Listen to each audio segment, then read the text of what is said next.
I accidentally double clicked. Alright, sorry now.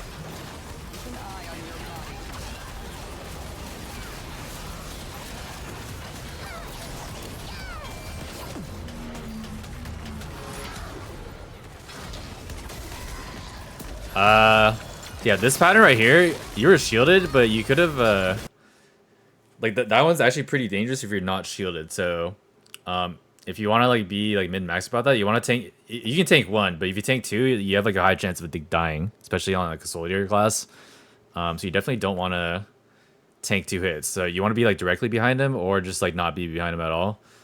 Also, back here, you ulti here. When you ulti, you can get another guillotine, and what you do here is you can do guillotine and Reaper Scythe, because these are your 2 highest damage skills.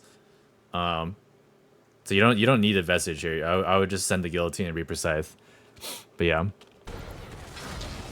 there's like a small detail. Yeah, and then you get hit by 3. You got hit by 3 actually. So that would definitely kill you without any shields. So you're kind of lucky there.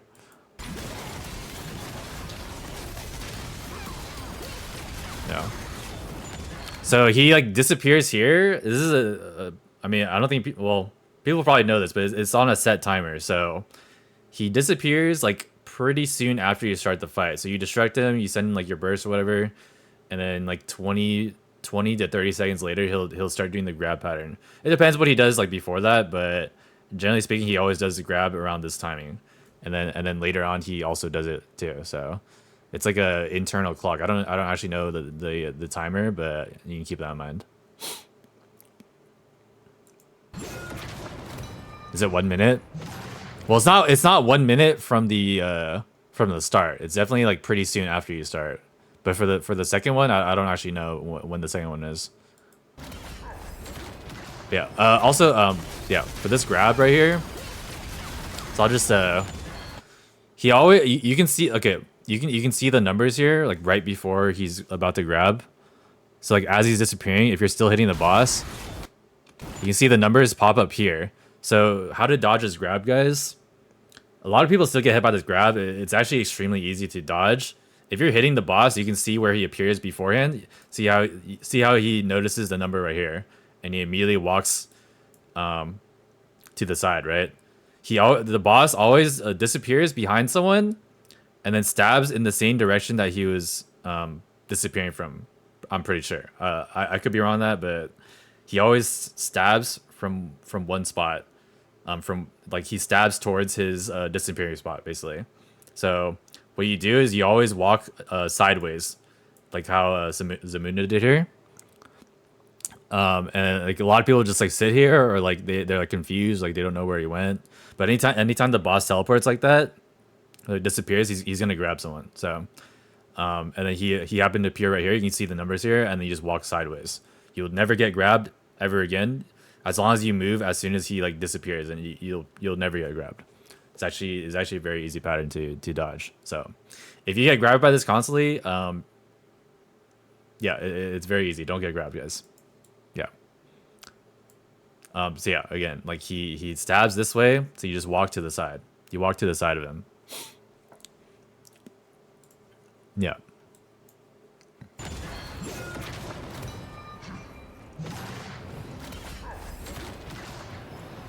Oh, and if he grabs someone, then he continues to grab until he misses, and then he appears in the middle.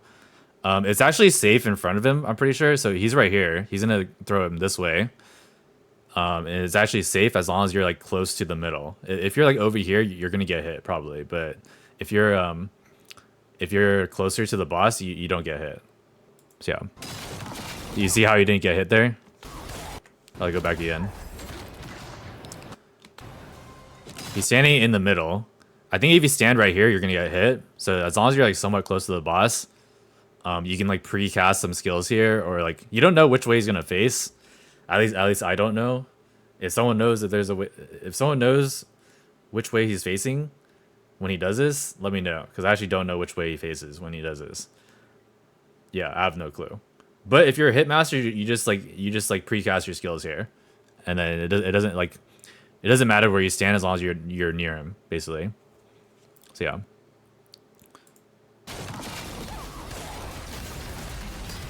Also, yo, Zamunda, for your rotation, you need a soul drain first, okay? I see a lot of full moon soldiers, they don't use soul drain first. And the reason why you use soul drain first is because you need 2x of every skill, besides your guillotine and Reaper Scythe. You need 2x of every skill anyways to build full meter. So if you don't soul drain first, you're going to be waiting on it forever later because it's your highest cooldown skill. So make sure you soul drain first. Otherwise, you're just going to be waiting on the skill to get your full meter. It just, the cooldowns line up better when you use soul drain first. So make sure you do that. You can see like, actually you're already like half a meter, so it doesn't like, I can show you like later if you like making the same mistake, but yeah. Yeah. Also, this one, the boss does. So a lot of people don't know this pattern either. The boss kind of like lunges at you. You see that? Like he just like dashes at you like with his arms out. And he kind of glows yellow like twice a little bit. I don't know if you can see it, but it's actually pretty easy to tell. So anytime you see this, you just walk to the side. So you immediately walk to the left or like to the right. Basically, you just don't want to be in front. Or you can guard it like how Zamunda did. But if you guard it, you need to immediately go to the side because the boss is going to backstep and then throw a disc that'll go in front of him and then go in a circle. So, yeah. So, like Zamunda right here, after guarding, he should immediately go to the left here because the boss will jump to the front. He's going to throw a disc. So, this is the disc. Oh, yeah. This is the disc, and he's gonna throw it this way, and it'll go in a circle like that. So everything in this line is dangerous, and the boss also lunges forward. The boss also lunges forward to this like location right here. So what you should do as a player, you should after you guard it or whatever. Or if you're like dodging the yellow, you just immediately go to the left here. Because the hitbox is only his direct front right here, right? So the hitbox is only like this. So you just walk over here and then you're safe. So make sure you can do that. And then you know the boss is going to be right here where I put the yellow. And yeah, like you just walk to the left and then you can like start hitting the boss because he's going to be right here. Because he moves up like very far forward. So yeah, we can just play it out. Yeah, you see how far forward he moves up? Also, yeah, you see right there, when he's on the wall like that, he will always do this backstep. So anytime, he usually does like a pattern where he goes to the wall, and then the pattern immediately after that, or maybe 2 patterns, it's usually 1 pattern though, he always like faces to the side and then backsteps like this. I don't know why he doesn't like go like turn towards the wall and then backstep completely. But he always like sidesteps, so like you see his back is like on the left here. It's like not directly away from the wall. I can show you like a better example later when it comes up. But yeah, like he goes on the wall like pretty often, but then stays on the wall for like 2 patterns basically. So then he does his backstep, and if he's still close to the wall, he'll do another backstep and then go away from the wall. But he's already away from the wall right now, so he probably won't do that. So I'll play it again. So he's on the wall right here. So then he turns to the wall, backsteps, and then now he's doing like the charging. And then this one, I don't actually know when he does this versus the counter. I thought it was every other time, but I think it's random. Or I don't know if it's random, but basically he has a chance to do the just guard or the counter. See, like the way you tell that is if he runs like pretty far, then his counter. But yeah. They alternate. I thought they alternated too, but then I did a run and he did this guard like 2 or 3 times in a row. So I don't know if that's true. Definitely not. Yeah, it's definitely not. Yeah, I'm pretty sure. Yo, what's up, Petite? Yeah.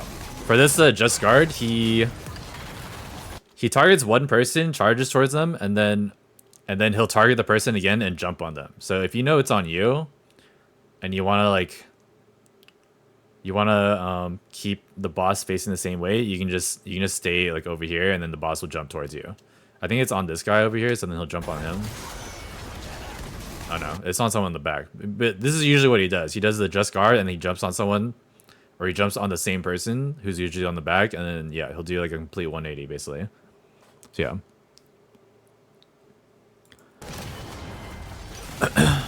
You have to eat food, Grizzly.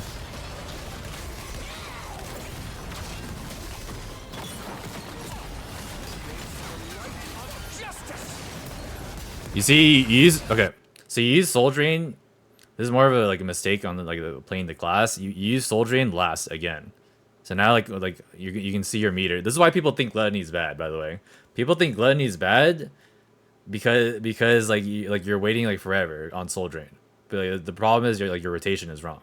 So I'll just yeah, use Soul Drain last, and we can fast forward a bit. Use Jadagro there. That's good. He's gonna turn towards the wall here. Oh, he didn't return towards the wall, but yeah. After this pattern, he should.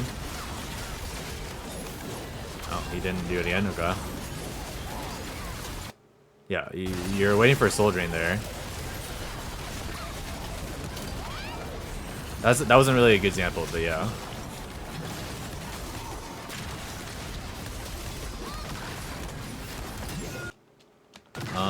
For this grab, let's see. Where is he up here? You can't really see it, but yeah, you can't see the HP, but actually he did grab towards. Where did he grab towards? He grabbed like right over here, which is like weird. I feel like, huh? That is weird. Maybe I'm wrong on that. Why did he grab to the right over there? He targets one person. Maybe he just targets one person and he grabs. Yeah, he went like sideways over here. 30 minutes of information. Okay, yeah, maybe I was wrong. All right, my bad. Yeah, I mean the raid's only been out for like 2 weeks, guys. Like I'm not perfect, guys. But yeah. Anyways, basically, if you see the number pop up above the head, you just want to walk to the side. Basically, that's like how you dodge a grab. That's it. I mean, it's not anything special. Someone leaves early, he picks them, he'll pop up on their backside rather than opposite of the target. Yeah, maybe on their backside. Yeah, I don't really know. Usually people are on the back on this boss, so like it just happens to be that he grabs that way. But yeah. Everyone's fucking farmed. Oh, you can also see. Oh, my camera is blocking it, but you can also see on the mini map. I'll just move my camera. You can see on the mini map. If he's done grabbing, you can see like the people grabbed are going. He's going to the middle. You can see on the mini map over here. So you grab that one person, and then you grab that person, grab that person, and then now they're in the middle. So like now you know he should be in the middle. So you can see like who gets grabbed based off the mini map there, and then precast or whatever that you need to do.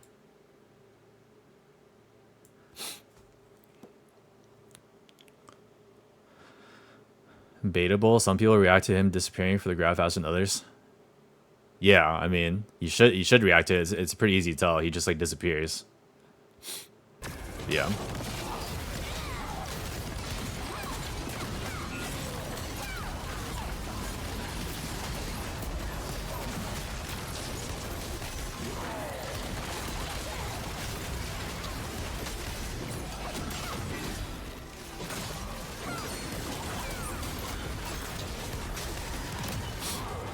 Yeah.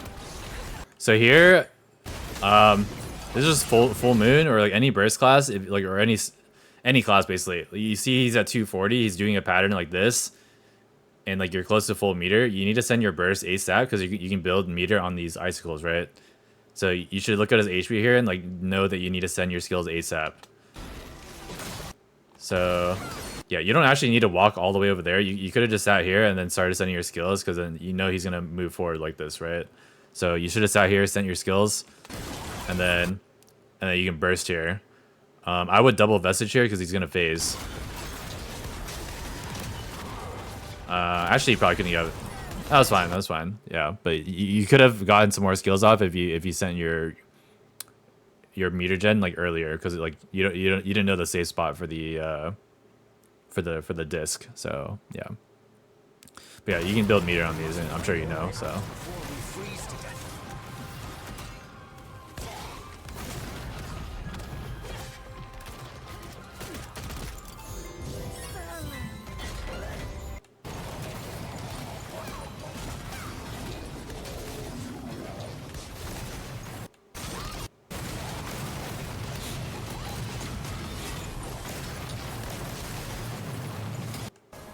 All right.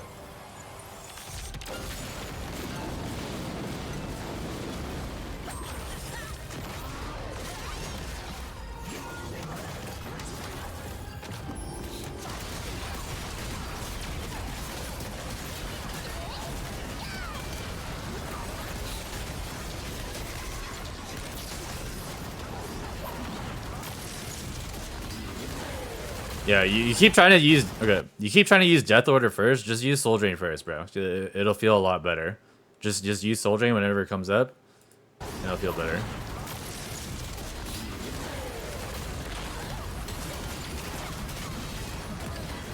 Yeah, this pattern right here, he does is like we call this like ultra, like, well, we don't call it anything, but it's like an ultra grinder. So his back middle is safe, but after finishes spinning, he'll do like a jump, and then it's like a big AOE like around him. So you don't want to like follow him if you don't get DR. But if you do get DR, you can just tank it. It does like quite a bit of damage, so you don't really want to tank it without like any shielding. So yeah, he's gonna jump here, and then like, yeah, you got owned there. How much meter do you lose actually? You don't really lose that much, to be honest. Yeah, you can just tank that with DR if they DR you.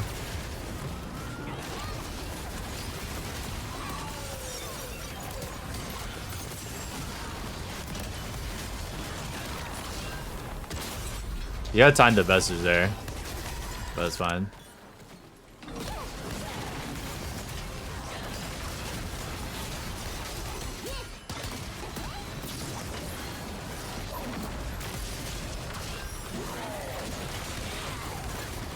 You see how you're like waiting on Soul Drain the whole time? It's because you used it last.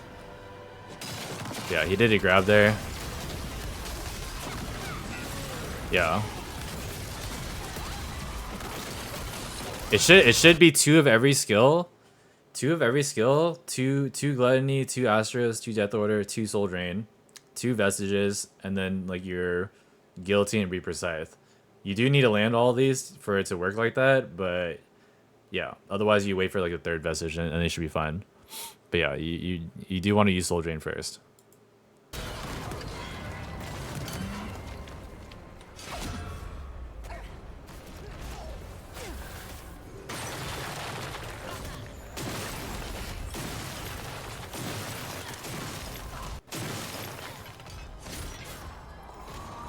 The boss's back is gonna this is like a very small detail, but doesn't matter for you, but the boss's back will be on the top side here. So like so if you're trying to pre-position, you can just like, you don't want to sit here because he's gonna jump on you, but you can right click here after the slam, and then you should be at the back.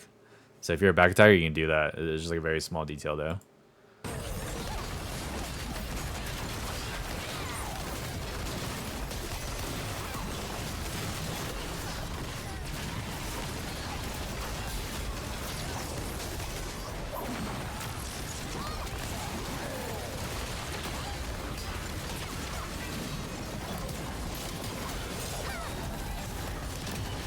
Oh yeah.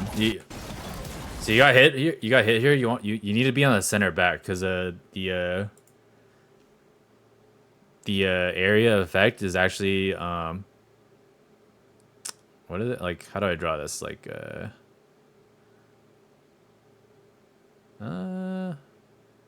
basically you want to be in this box right here on his back because everything over here is like dangerous. So everything over here. Oh, why is that blue? Everything over here is dangerous, right? And on the same side over here, so you want to be on the center back, basically. That's all I'm saying. Yeah. So you got hit out of your your T there because like you weren't on the back, so you lost your T, which is kind of a lot of damage. But yeah.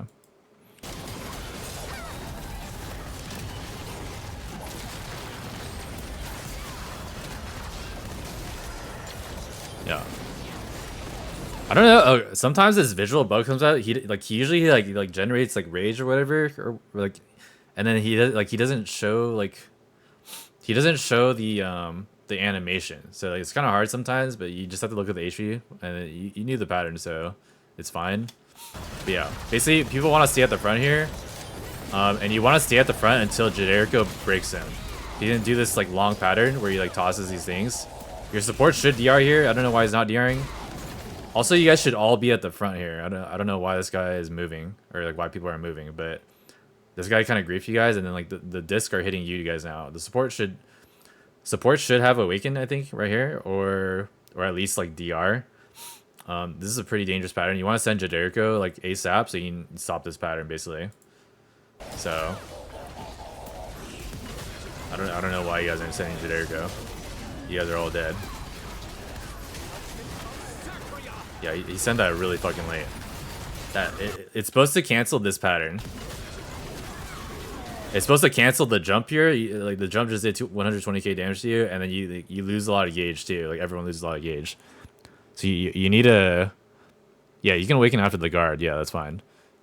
But yeah, you need to send Jaderico ASAP so like he doesn't do this pattern. Like then you guys are like just down like a lot of HP, right? Yeah, support should have shielded you here. Yeah, ideally you have Awaken, but DR should be fine as long as everyone's at the front. Not everyone's at the front. You guys tank like all your fucking health here. But yeah, late Jaderico. Yeah.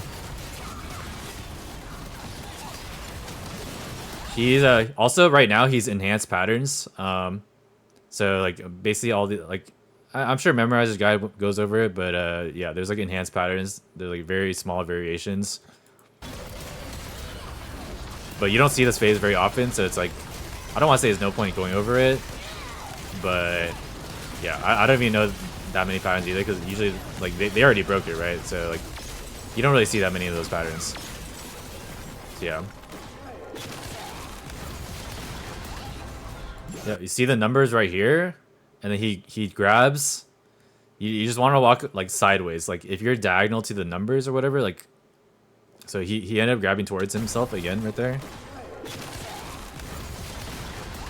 You see the numbers right here. You just want to immediately go like you're just fine, right? So like everyone should like be like to the diagonal of it basically. So you just want to walk sideways, which is what you do. So yeah, worth waiting for DR armor to break. You're supposed to send Jaderico, and then it should destruct him, and like you can just send your your damage after. Maybe it's fine to send Jaderico to do the damage, like you break it yourself. But I mean, I don't really know. Like the like if your party is like weak point, like it's gonna take a long time to break him. So I think it's just better to send Jaderico because it's an instant break, right? Most bugs do regular break into Jaderico into recast for triple break to maximize Jaderico output. Oh, okay. I didn't know that. I feel like if your party has weak destruction, I feel like you should just send Jaderico though, right? I don't know. Because like most people are not running. Everyone's running Koro, or you're just running Koro. You're not running a destruction grenade, right? So I don't know. I haven't really bugged, so I have no clue what like the strategies or anything is. Depends on the number of armor stacks he has. Okay. If he has 2, you can send Jaderico right away. Okay. Okay, I see.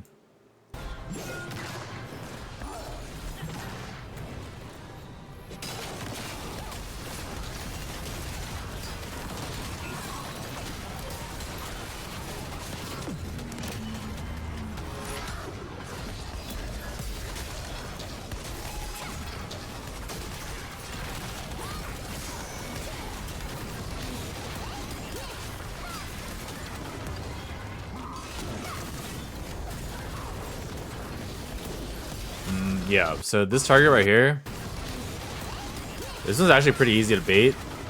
You see the guy with the target there, everyone should go to the back if they don't have the target.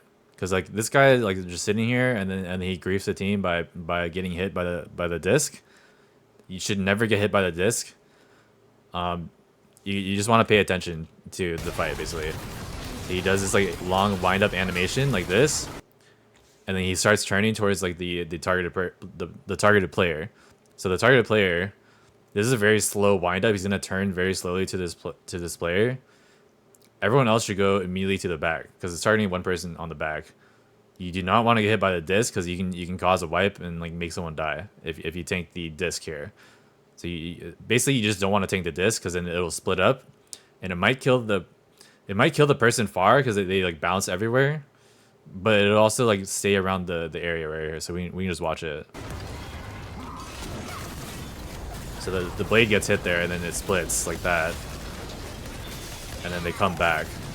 Luckily, I think he had good RNG on the disc, so it wasn't that bad, but it could be pretty bad there. So yeah. He's spinning it. I mean, you can't really do anything about that. You can't just go to the front. So if you have the disc, if you have the thing on the back, everyone else just needs to adjust and go to like the boss's back, while the person with the target just like starts running around. So it's like he turns pretty slowly. So like everyone should adjust accordingly. You shouldn't just go to the front if you're on the back already, because like you wouldn't be able to make it to the front to like bait it, if that makes sense. So, yeah.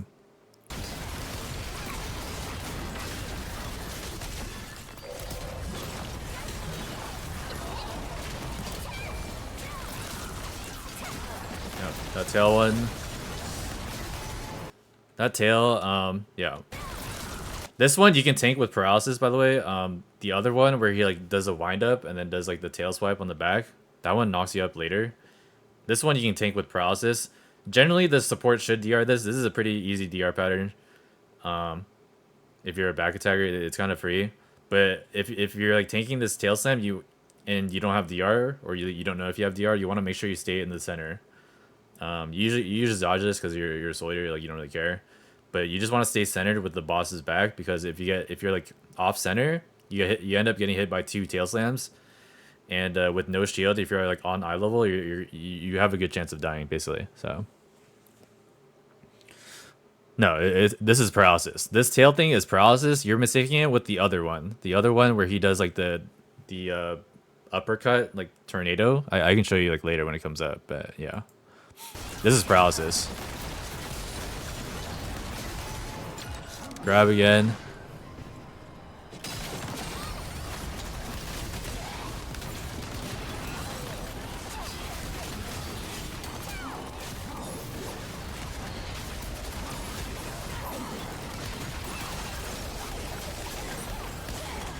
Yeah, also, probably mentioned, but so this one also center back is safe. If you're like off center, you're gonna get knocked down and use your get up or whatever.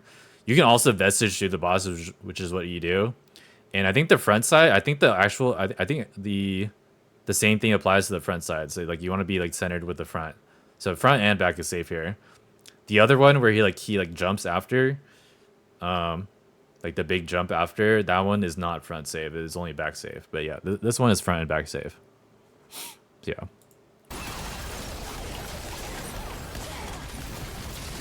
So this is what I'm talking about. This is the one. So the first hit on the back is paralysis, but this one does a lot of damage.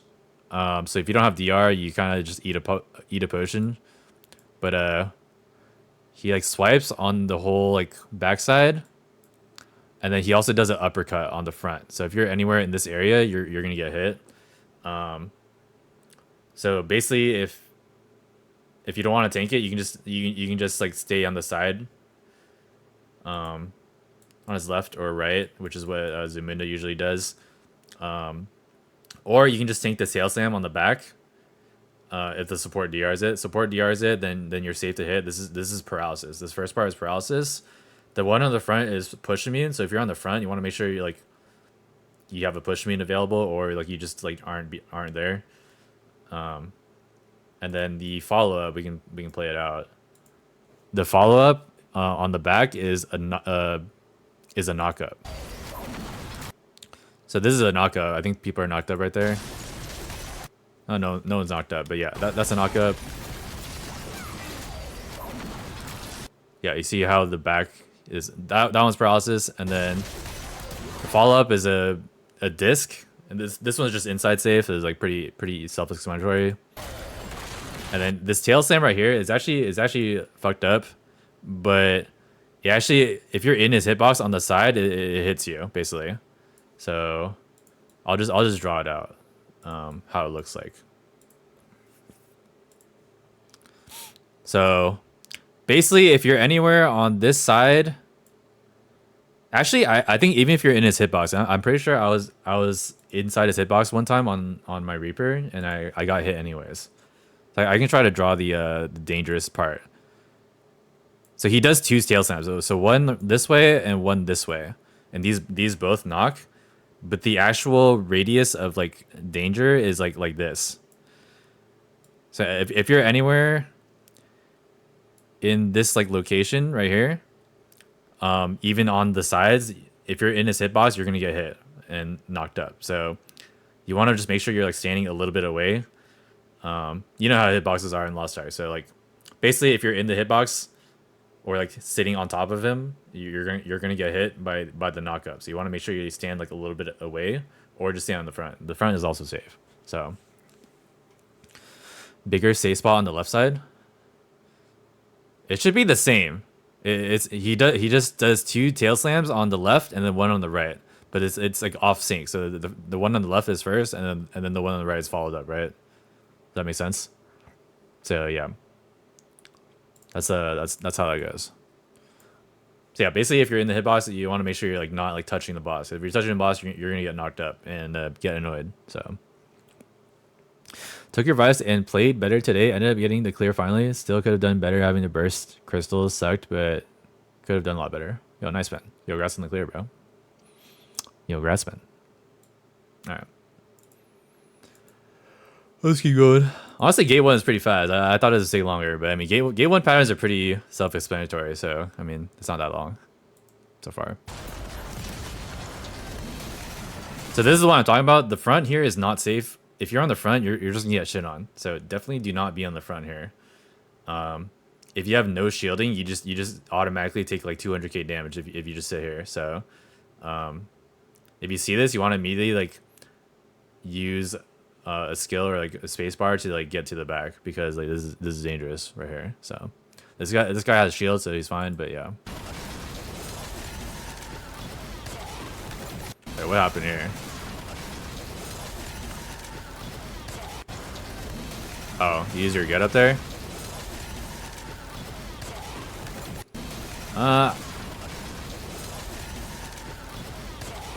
Yeah. I don't really know what you could have done there. You could have maybe just waited for the sides to finish. Yeah, you just wait for the sides to finish on like the axes, and then you can vestige through him and then spacebar out, because he does like a big slam after that, right? So you could have just waited so you don't like lose your get up. But yeah. Also, yeah, you don't want to use Astros there. You want to just use your range skills, because you got hit there. So you just use Soul Drain and Death Order there, preferably. Soul Drain first, obviously, but yeah.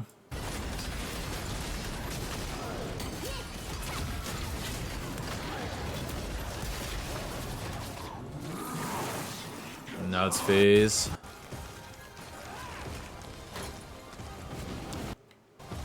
But what do you guys flame scroll here?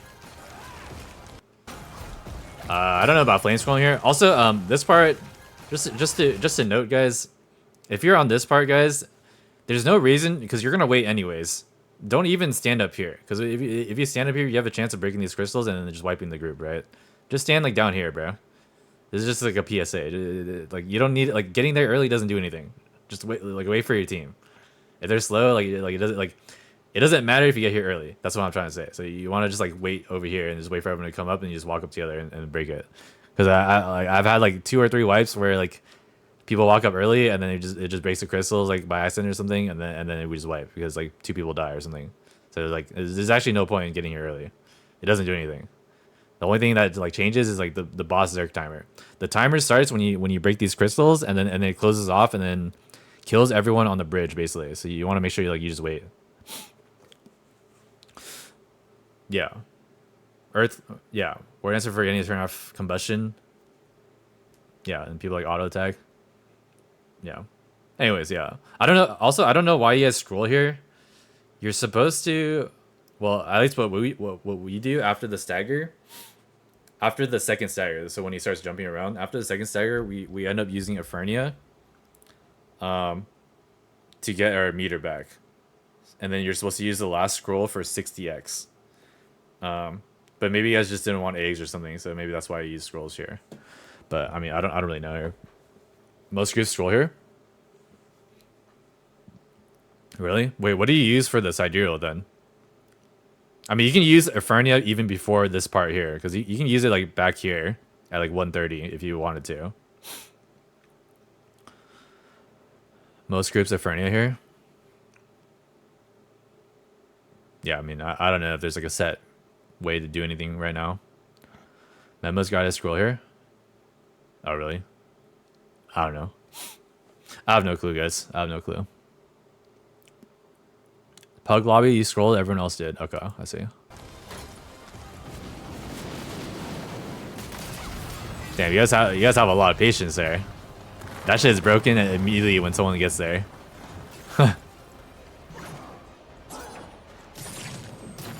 We must not let Narok absorb the cold energy.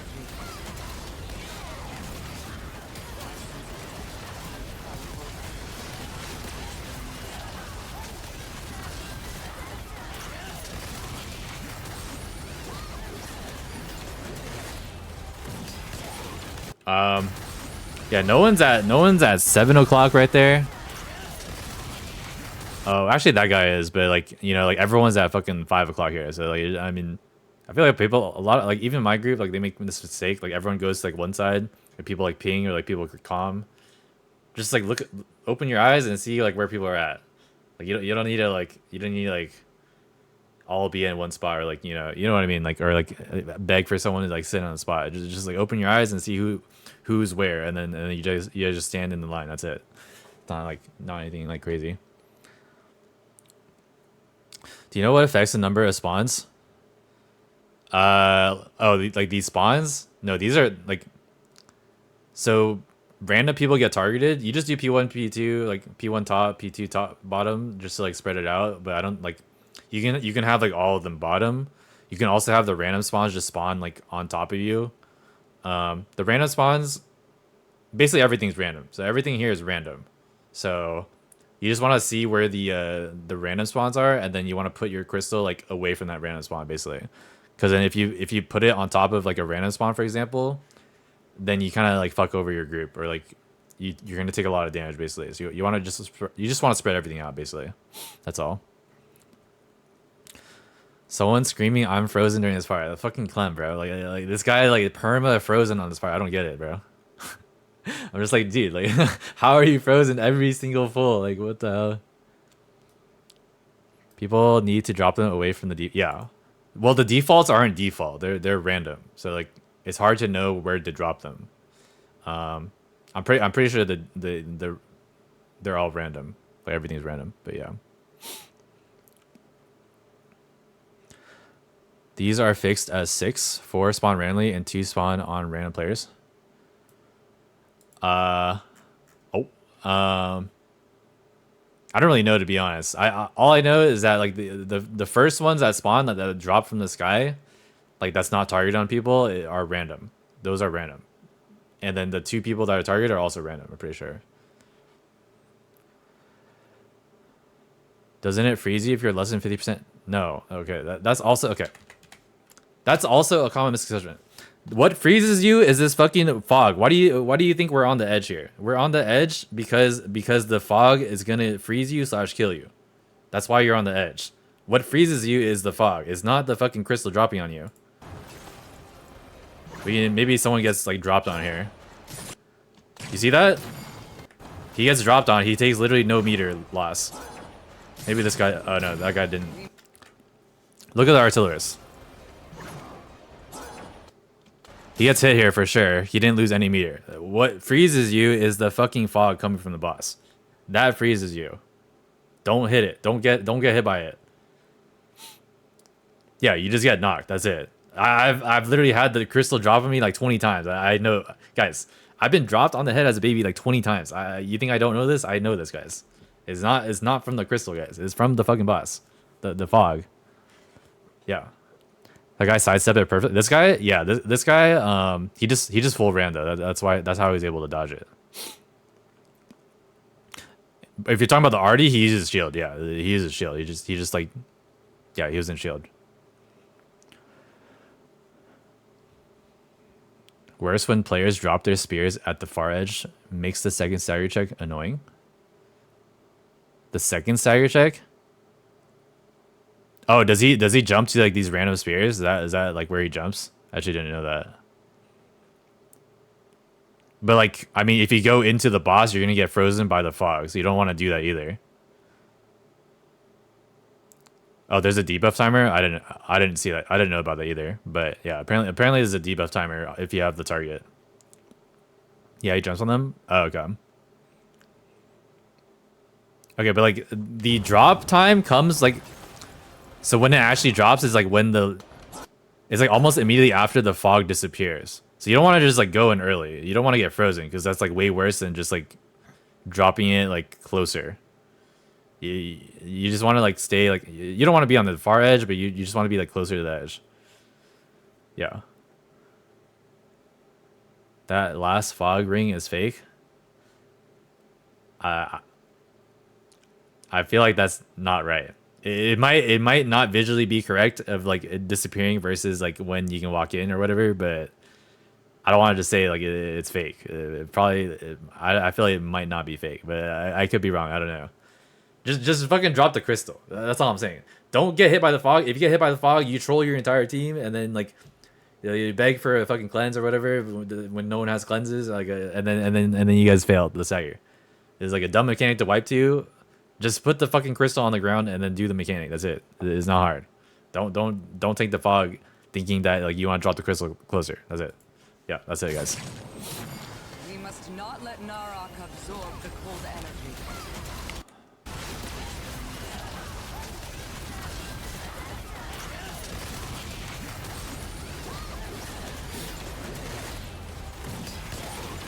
Yeah, inside safe. After the stagger, you want to stay inside. You got hit by the circle tail thing. Inside is safe there, and then he jumps on the front. This is a very small details. You like it doesn't really matter, but yeah, like just don't be in the front when he like jumps. See, like the artillerist got hit there, and then you can actually stagger here. You can stagger here for like one second. I think it'll come up like after the jump. So jump right here. See, you send your Astros too early, roars, and then it comes up like right here.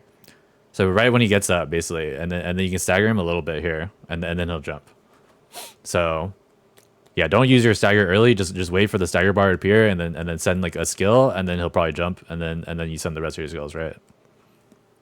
Yeah, this is also a good Astro window. So if you're like a full moon soldier, for example, you can just atro after the stagger, and then you'll get your entire burst off. Yeah. Today the only hard mode VOD review you'll do. I'll probably do like a blade one. People probably want a blade one. But this one's probably gonna take a while. Probably like another 2 hours maybe. I don't know how long gate 2 will take. I'm almost done with gate 1, so I mean it's fine.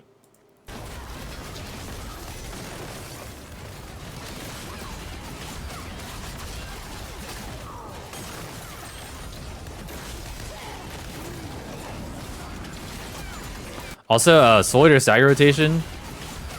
Your pink skills actually, okay, your guillotine does the most stagger, but your Reaper Scythe and your Vestige don't really do that much stagger. These are both like 40, I think, 40 stagger.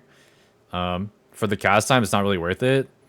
Death Order and Astros are more, and it's way faster. So you want to send Death Order and Astros for your stagger. You can do Soul Drain, Death Order to Astros, which is fine. And then like guillotine like in between that or whatever, like yeah. But basically Death Order Astros is like your stagger rotation, like the fastest stagger you can do. And then you can send like a message or something.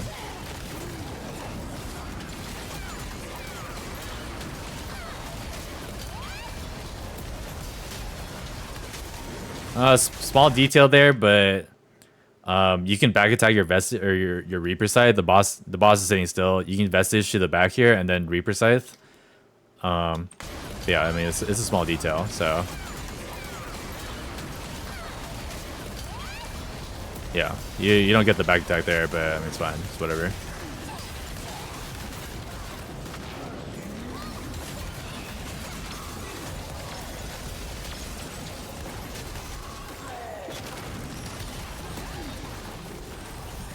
You can take more of these patterns, by the way. People, especially with the scrolls, like you have like infinite meter. I think you guys have Fernia here too. You guys have Fernia here too, right? Yeah, you guys have Fernia here too. I don't know if he recasts, but you pretty much have infinite meter here. You haven't even frozen. You can start taking patterns. Here, I mean, you only have Gluttony, but I mean, you can just take the pattern because you have shield and you have like infinite meter. So I think people get scared of taking meter in Gate 1 nowadays because it was tough like before when you had like infinite Koros and destructions and you want to just like not get hits and then you wait for the next Infernia or whatever. You like don't want to spawn eggs. But like if you're like at this meter and then you have like Infernia like rolling, like you can just like tank stuff. It's not really a big deal. Yeah, you're with the public support, so you don't actually know. But like you can just look at your shield, you see your shield, and then you can tank stuff. What I like to do, like if I'm like not in comms with like support, I just look at my shield, and you can see the timer too. And if I have shield, I usually tank stuff. If I don't have shield, then I'll walk away. Or if they tell me they'll DR, then I'll stay in. But yeah.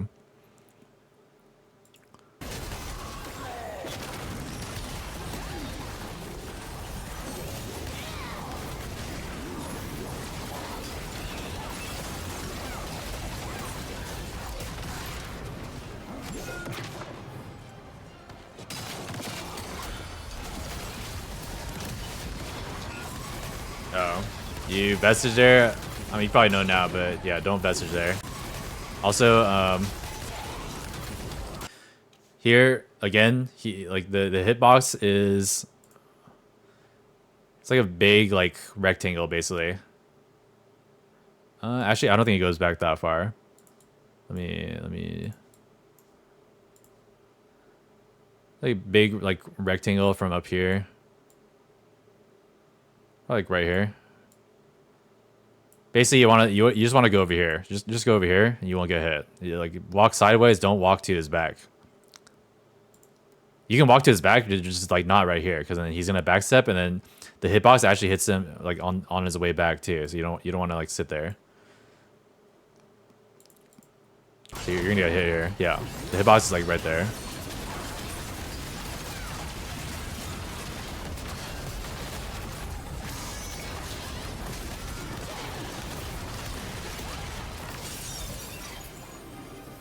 Yeah, you see, you're waiting a soul drain there. You're waiting like infinite time.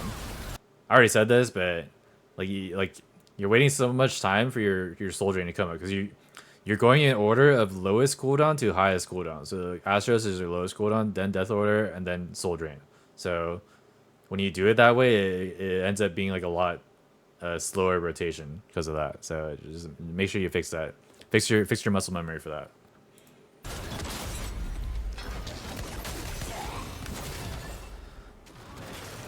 So this pattern you can actually greet it. I like to greet it. So these first set of crystals, usually I think they target like a couple people, like 3 or 4 people. So if you see it's not on you, you can actually just full greet this, and then he'll pick one person to jump on them afterwards, which does like a lot of damage without shield. So make sure you don't tank that. But I think this one's actually on you. Second one's on you. Yeah. But yeah, you can greet this.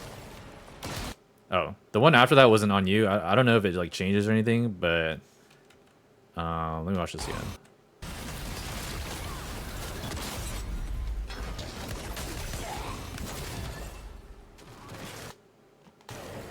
Yeah, maybe it changes, but you can actually just greet this because like if you're just like running around, you can like greet this. But I mean, you have ignite, you probably want support buff, so probably better just wait.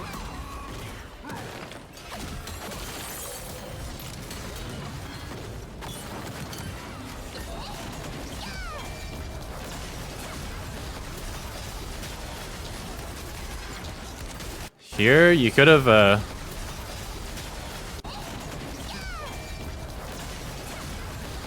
actually, it's fine. Yeah. I was gonna say you could wait for your other guillotine, but that was a bit too long.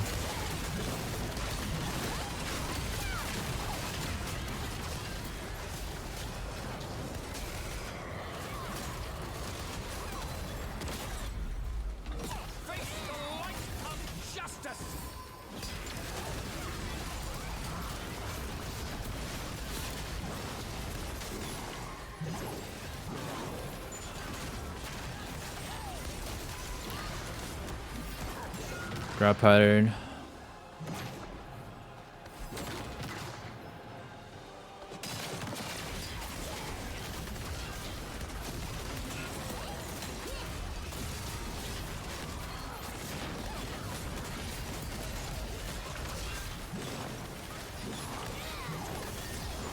Maybe throw another Koro. Yeah, this is one of the enhanced patterns, by the way.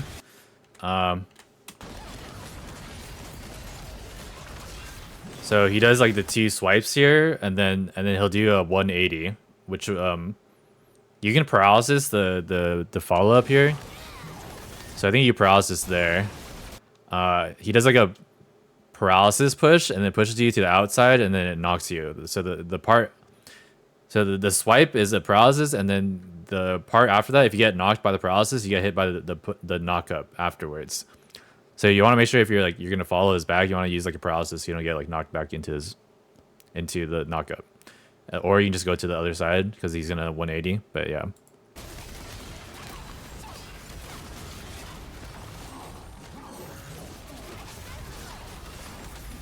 Oh, someone dropped the egg.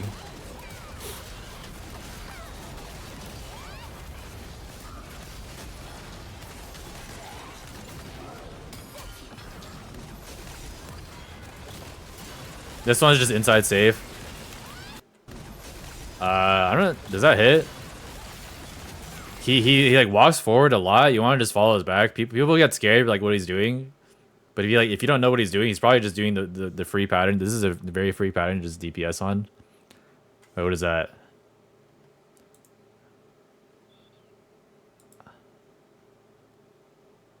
What?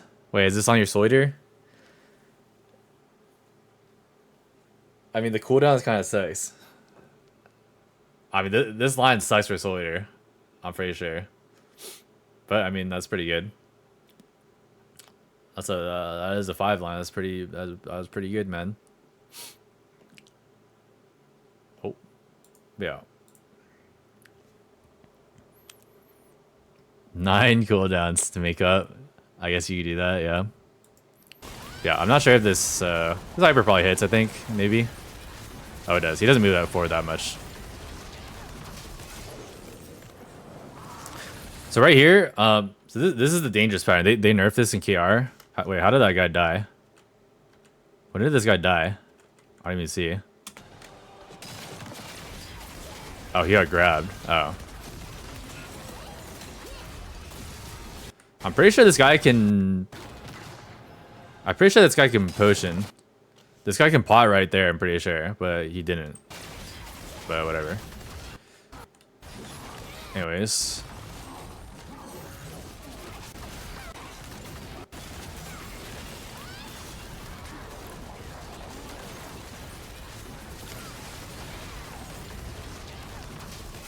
Yeah, so this pattern, he does a backstep and throws 3 disc out. These ones can actually kill you.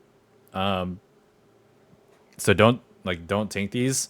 But then he does the backstep with the 3 disc, and then he does like the fog. So you just spacebar the fog. If you get hit by the fog, he does like follow up boomerang shots that leave you at 1 HP.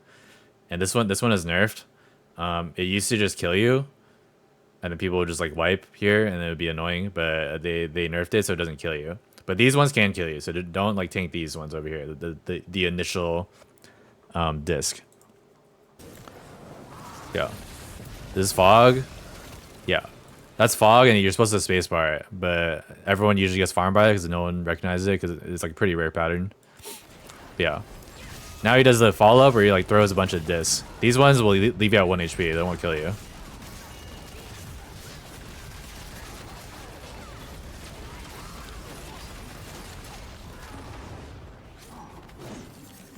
Oh.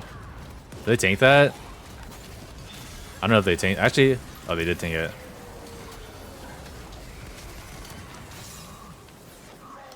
This one, actually, people like run here. I don't think you actually need to run. I actually like it. Like, yeah, this side is safe. You can also just save your hyper here. I usually save my hyper for this part, so you can just sit in the whole time. But yeah, this pattern is actually not really that dangerous. So you can like probably just stay close to him, and then find like an open spot. Like everyone's over here, so like everyone's safe over there.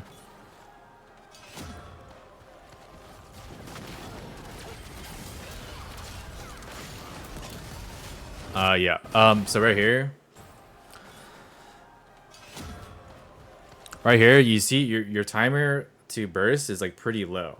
So what you need to do here, if you exit form before your damage goes off, so if you send guillotine, it snapshots the damage. So you like it'll like still act like as if you're in form. So you should send a guillotine here and then send a vestige. Vestige is your fastest ping skill. So as long as the damage on the vestige goes off before you exit form, then you'll get the bonus damage from it. So you should send a guillotine and instantly vestige here, and then you should get all the damage as if you're in form, basically. The guillotine probably won't have the crit rate, but I mean that's fine as long as you get the damage, right? So you should guillotine and then vestige. So you guillotine, but you don't vestige. So you lose some damage there, and that's like an unenhanced Reaper Scythe, right? So yeah. There's something to note. That pattern right here, this is kind of annoying. If you don't have spacebar, you kind of get griefed. But basically, he does like the wide grab, and it grabs everyone on the outside. So everyone outside. Everyone inside this ring is safe. Outside this ring is unsafe. Basically, like in this like donut area. Everything is donut, like in this like yellow donut is unsafe, right? So you want to make sure you don't. Oh, you could get grabbed. If you get grabbed, it's like a big DPS window for everyone else, but it would be bad for you. But if someone else got grabbed, then you can just stay in the whole time, and then on his backside, and you don't take damage. It's like he also 180s here, so if you're a back attacker, you want to immediately go to like his front side, and then If someone's grabbed, you can just stay in on the back the whole time, and then you won't get hit. But if no one gets grabbed, then he does like 2 slams that hit on the back. So if no one's grabbed, you just like kind of get out a little bit. The safe spot for this, the back is actually not safe. But you can stand like a little bit far out, just like a little bit. So if you have like some range skills, you can just like cast it on the back. But yeah, that, like it's not like that dangerous. But if you don't want to get hit, then it's like slightly back basically. Yes, up, Lauren. VOD your class I play. I can do it for classes I don't play too, but I think people are interested in Blade VOD. But I'm just doing this one because he was here first. So that's why. Henry message from my chat? No, it's from someone else's.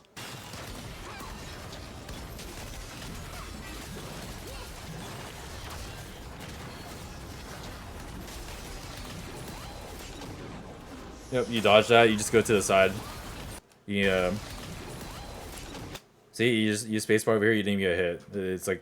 It's basically just a rectangle like in front of him and behind him. So if you go to the side, you'll never get hit. Rest of them at VOD in my Discord under VOD review. Yeah. Also, you don't need to go like you're doing a lot of walking here. You don't need to walk that far. You can just sit here because he's gonna teleport up here, right? He's gonna send like this big disc up here, this way, and it'll go like all the way around him. And then he's gonna be like right here. So you can just sit here and just hit the boss because like you won't get hit if you're standing on the side here. So if you want to like min-max like your positioning and all that, just like sit there and then you'll be safe. Unless you're a back attacker, then you can stand like right here where this guy's standing. And then like send your skill this way because like send your skill this way because he'll be like right here basically. So that's if you're a back attacker. But since you're a soldier, you just sit like over here and then send your skills.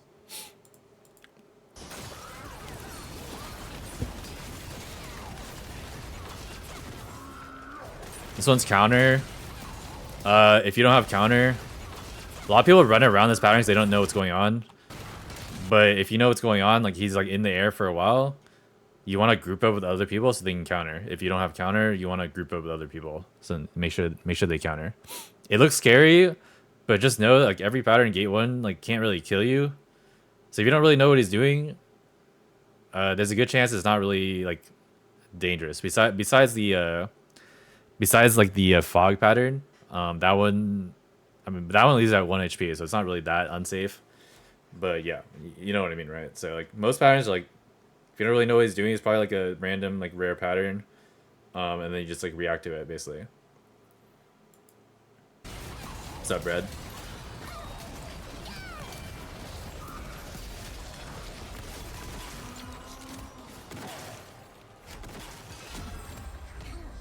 Your guys' meter is pretty low. This is why I think the Efernia strategy is better. You want to, well, you guys are Efernia anyways, so like I don't know why your meter is so low, but you just Efernia at 120 and then you should get your meter back, and then you save your scroll for 60x. So Efernia at 120. I don't know if you recast. I think you do recast, so you get your meter back, and then at 60x, you use your scroll there. So I don't think you actually you shouldn't use your scroll before 120 because I think that's troll because it'll be your last scroll at that point. Yeah, I don't think you're supposed to use it at 120.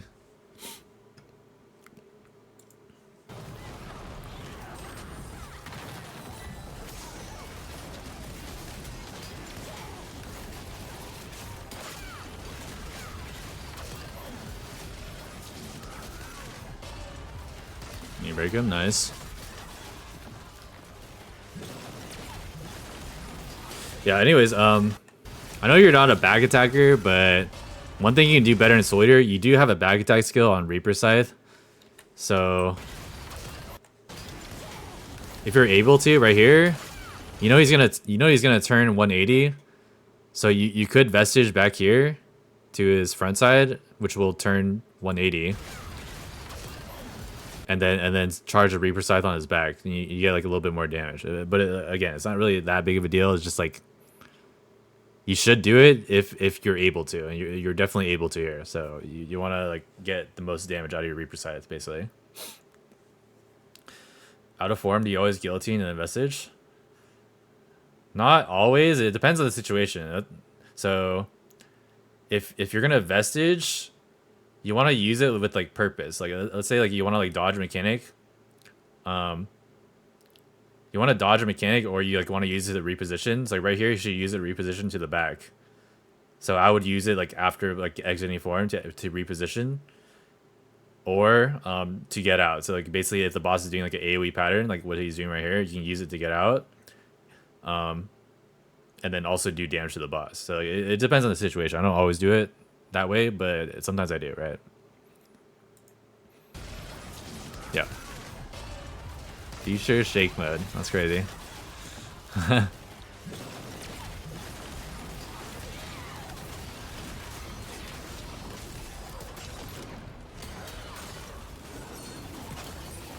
Yeah, you kind of I think people underestimate how far the boss moves. You can put the guillotine over here. You put it like a little bit behind, you like almost missed. But yeah. I think people don't realize how much he moves there.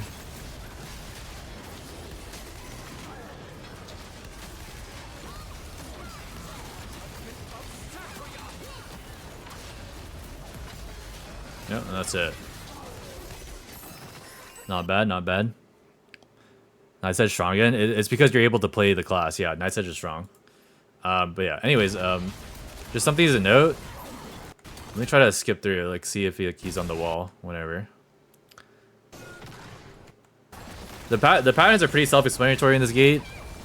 If you play the gate enough, like you'll probably like figure out like the patterns. But just like small details, like if he's on the wall. I'm trying to find a good example, but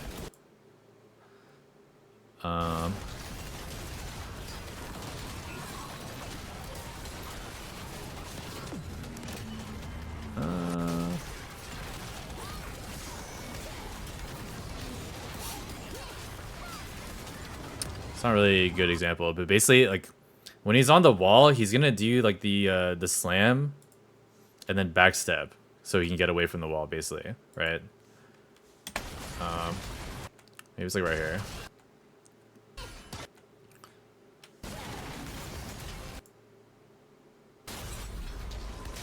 I don't know why is it so laggy. Oh, it's 140p. That's why. Holy.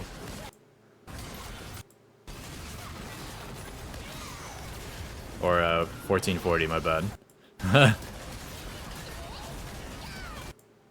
I don't know, but basically when he's on the wall, he didn't actually do that many counter patterns here, which is like weird because he usually does it.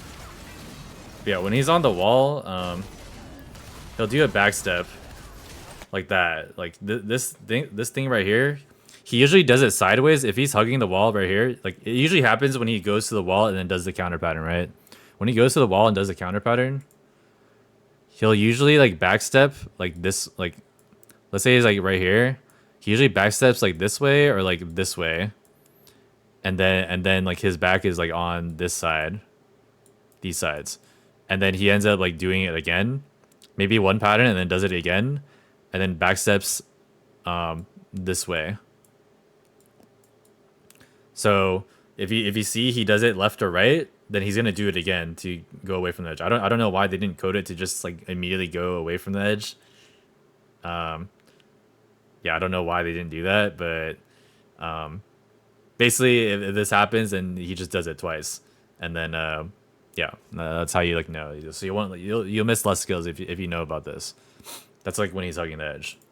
Now if you break him while he's on the edge and he's about to backstep, then it'll cancel it. But other than that, yeah, that's it.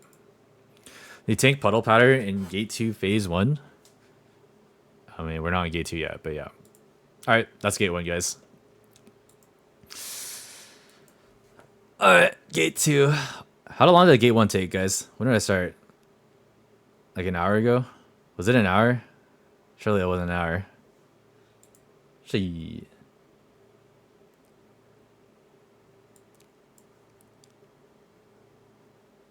Well, yeah, it was a gate 1 only VOD, but I'm doing gate 2 also because he has a separate video. Yeah, I think more people are interested in gate 2 because gate 1, like the patterns are pretty easy to learn. So gate 2, the patterns are a bit trickier. So we can go over it.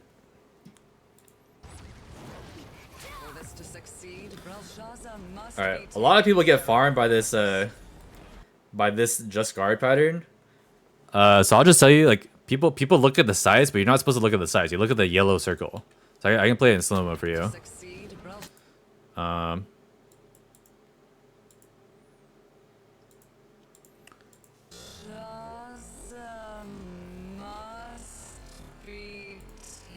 It's too slow. So when this yellow comes up, you see how the yellow goes to the edge right here? You can guard right here, and then you'll be good. You don't look at the size. Also, the very first pull, there's a cutscene, so the guard comes out sooner than other pulls. So if it's the first pull, the guard is gonna come out sooner. So you want to look at like the yellow telegraph. You go to the edge, you wait like a little bit, and then you guard.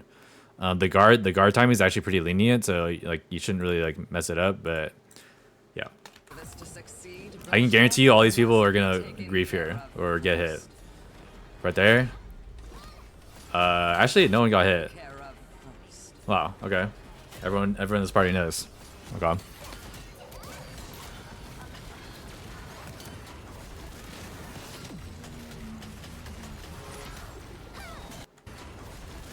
That was a good awakening.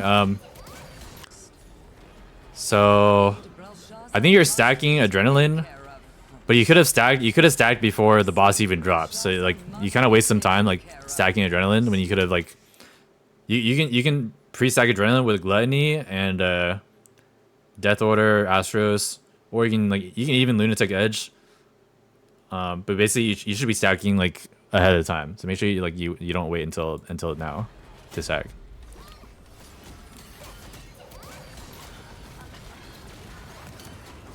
Yeah, also, I mean, this first pattern right here, I don't think she ever moves on the first pattern. So you can just send the guillotine and charge the Reaper Scythe here. I don't know why you're moving, but yeah. Yeah, you could have like T'd there. And you awaken here for the immunity, which is good.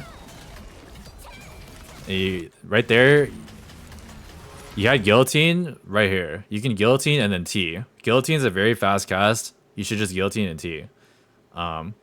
You have time to do that, so.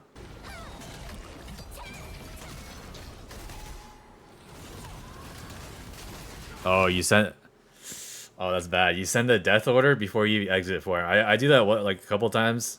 It's like actually like really bad if you do that. So yeah, make sure like you just use your skills before you exit form. But yeah, I made the mistake too. So now you're probably gonna be AFK for a while because you like you didn't death order outside of form.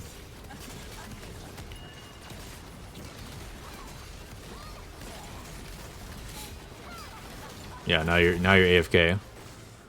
So this puddle pattern, people have a lot of trouble with this puddle pattern, but the safe spot for this, you don't need to push unit.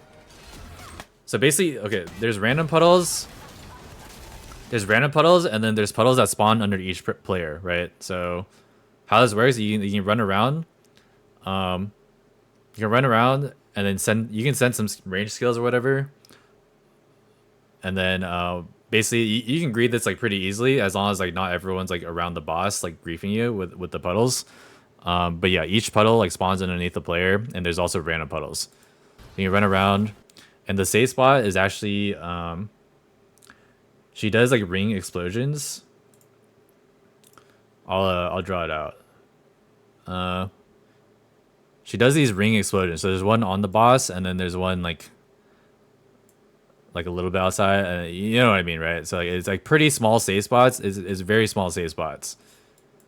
I drew the last one bad, but yeah, you get what I mean. It's like very small safe spots. But the easiest way to tell where the safe spot is to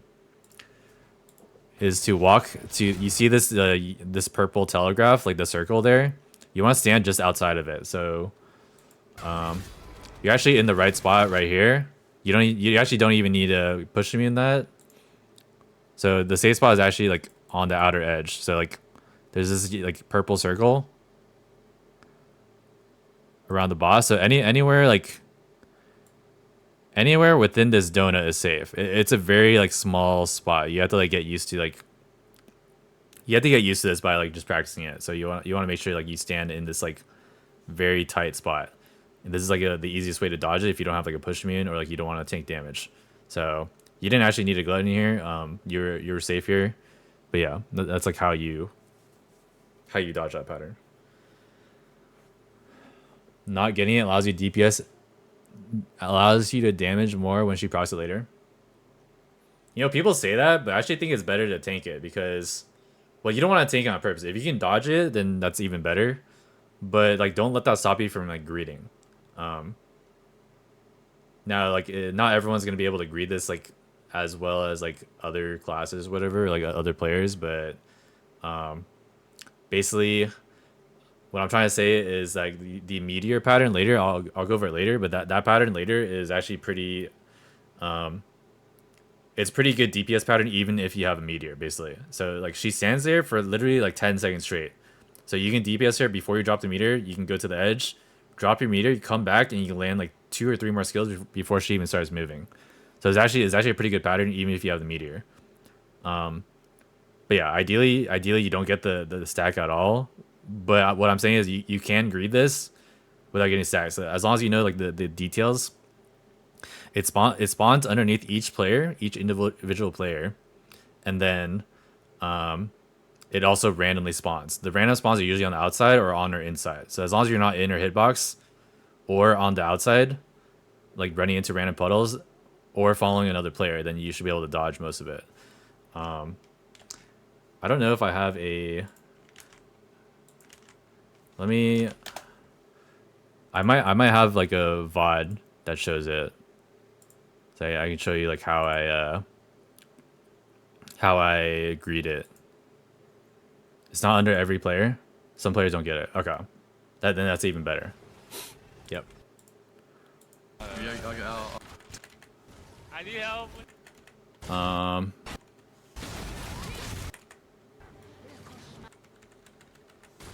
Are you getting a shield? Where is it? I tanked the stack, I'm pretty sure, so. Oh.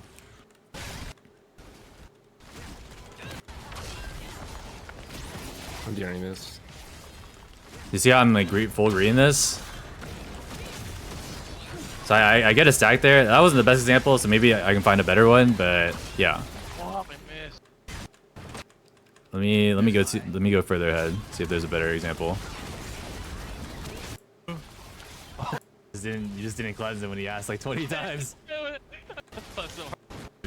Oh, we actually phased so fast. Okay, that wasn't a good example. Let me try to find another video. Maybe the Reaper one has it. There it is.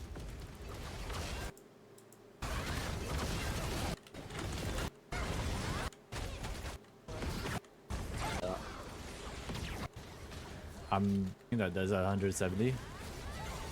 Careful overlap.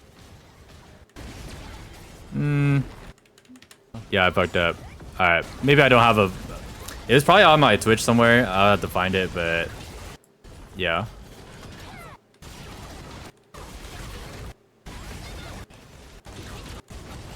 What? Yeah, never mind. Alright, I thought I had a good example, but I don't. But basically, what I'm saying is you can greet it pretty easily. If you tank a puddle stack, it's not the end of the world. So we can go over it later when you get to the puddle stack. But yeah.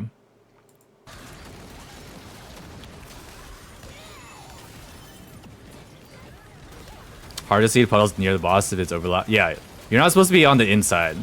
So if you want to greet it, you want to okay. Let me go back. So if you want to greet it, like she spawns puddles underneath there too. It's like pretty hard to see. So you want to greet it, you want to go quick in and out. So you just want to go in real quick and then get out basically. So you just want to like go in between, and then you might take a puddle stack, which isn't the end of the world, but as long as you can like get your damage out, then it's fine. But the main thing is what I'm talking about. Like the safe spot is like right around the outer edge of the circle. You can see like the circle underneath the boss. Just like on the outside of that is safe. So you want to. So if you don't want to like tank damage or like you don't want to lose your getup or whatever, you just want to stay on the outside of the boss circle, and then you won't get hit. So, yeah. Yeah. She dings here. So this pattern, she doesn't turn at all. She literally sits there for 10 seconds. We can count it. So it's like 54 seconds, right? So you should oh, you didn't take a stack, but basically ding, and then probably like 2 seconds after the ding is when you drop the meteor, right? So these players are gonna go out. Yeah. So notice it's like 1 minute. Boss has not turned yet. Boss finally turns or finally starts moving. It's about 8 to 9 seconds full DPS. So if you have a meteor, you drop your puddle. You can DPS here a little bit. So you probably have like 2 seconds of DPS here.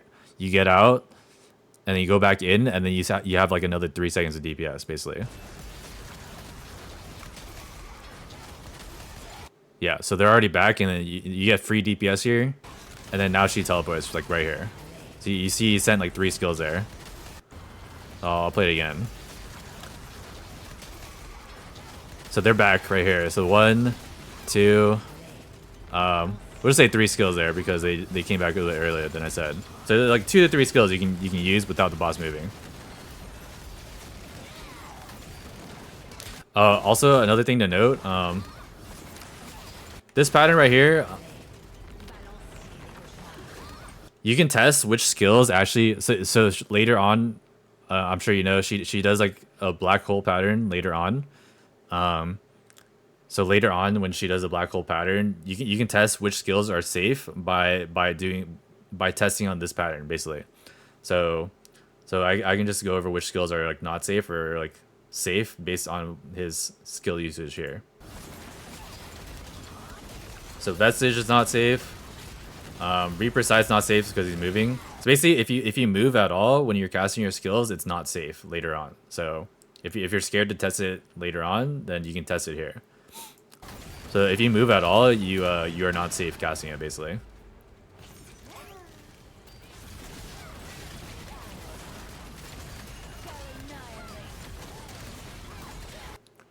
Should I skip skills like Void Check on RE? Use dash out ASAP. Wait, what do you mean skip skills? You can skip skills if it like lines up, yeah, sure. But I mean, like it depends on the situation. Like, you just use it if you need to. Don't use it if you don't need to. Depends on the situation. For puddle pattern, you just get okay. Puddle pattern. It's hard. I need a video of me greeting it. It's hard to explain to you like how to greet it, because you're likely, if you're gonna greet it, you're likely gonna tank a stack. There's nothing you can do about it. So like. The puddles are paralysis, so as long as you're using paralysis skills, you're not gonna get paralyzed. But yeah, like you just have to test it yourself. Like you have to like greet it yourself and learn how to do it. It's like, or I can pull up a video. I don't have a video on hand, so I can't show you. Just test it yourself. It's not like I can't tell you. Like, it's hard to explain to tell you like how to greet it. It's like something you have to learn. Yeah.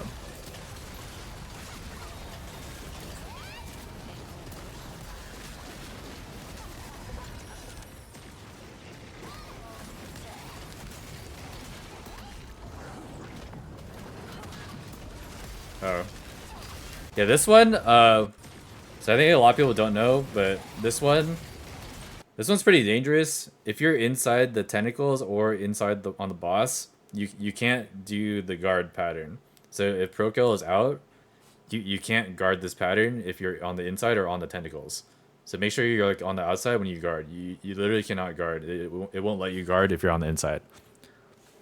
I think pushing me works on it, but I'm not sure on that actually. Does anyone know if like the push mean works on the guard pattern? Because I haven't actually tested it. It does a lot of damage though, so you shouldn't really push me in it. Pro kill explosion doesn't hit the inside? Wait, really?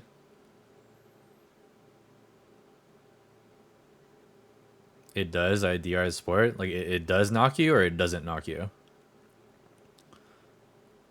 Oh, pro kill explosion doesn't hit you on the inside. So wait, why don't people just go on the inside then? Because I thought it hits you no matter what. Because like usually I try to walk out to like guard it, but like it wouldn't let me guard if I'm on the inside. Oh, inside explosion that knocks. Okay.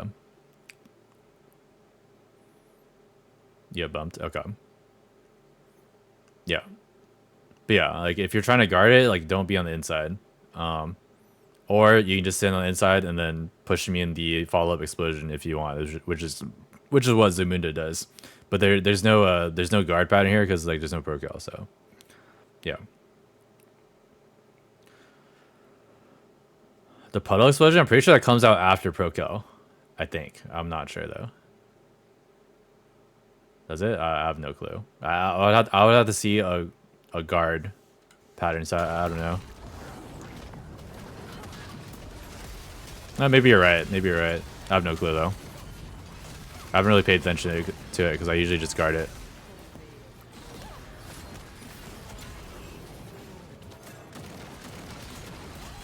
You get lucky there, but yeah, you kind of walk out. You should already be on like just on the outside. Yeah, you get pretty lucky. You don't get hit. You walk in as like it's hard to time like walking in. Like you have to just like sit on the outside of the circle. But yeah, you get lucky there. Puddle explosion comes after Proko. That's what I thought too. Yeah. Time that with her standing up. She's hunched over. As soon as she stands up, you can walk in. But that depends on your distance away from the boss, right?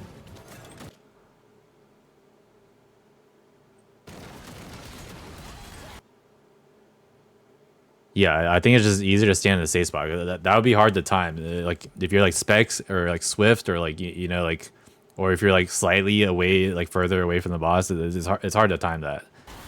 It's easier to just be on the outside. It's like where he should stand. Just it's about to explode, so he just stand like right here, or like you know right here is safe too. Just on the outside of the purple. It's a very small safe spot, so it's like not like easy to do, but like once you start learning it, you'll minimize your risk of getting hit, basically.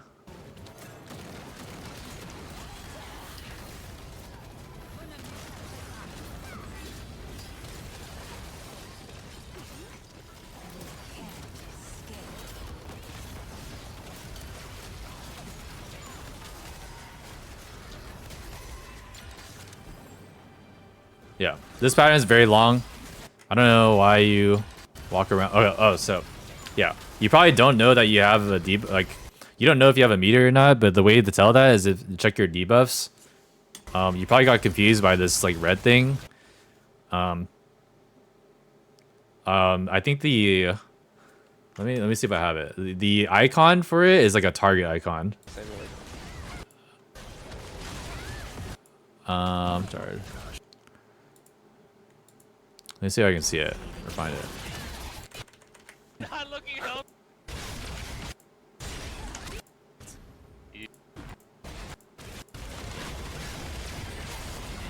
It's this icon right here. Miss.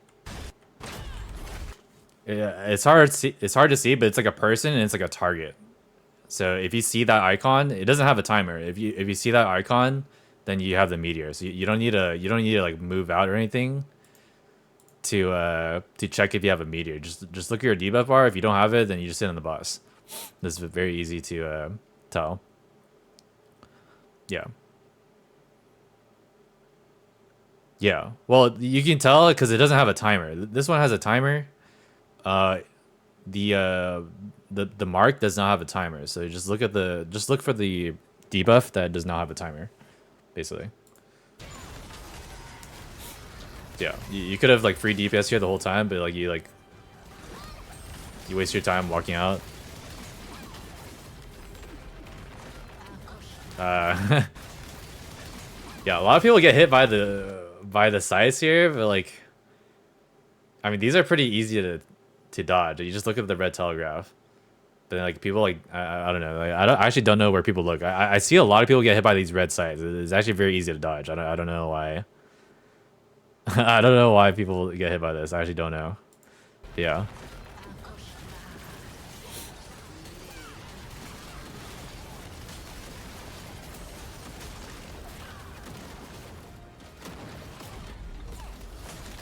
Yeah. You could I mean, you could send more skills here. I think people get scared to send skills here.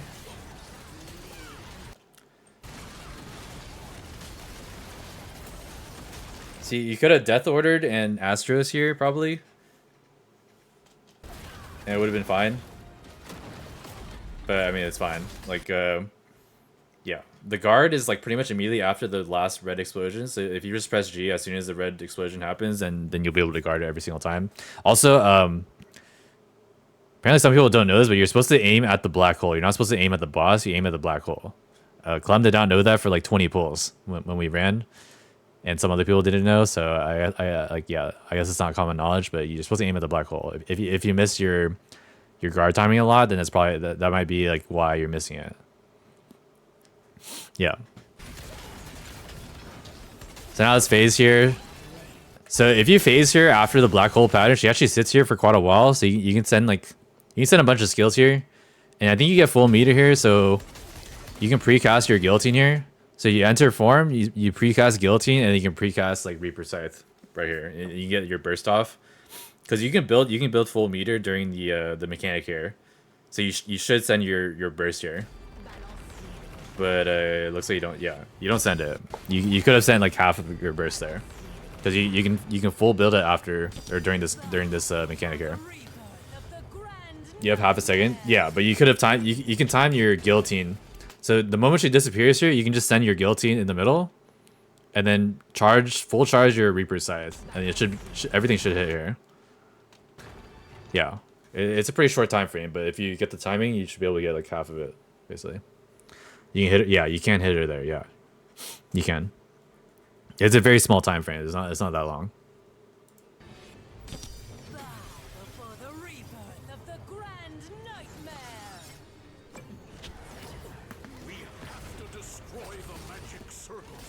So yeah, you're just sitting here with full meter, so it's kind of bad for you if you didn't get your burst off right before. You lose like a bunch of damage there.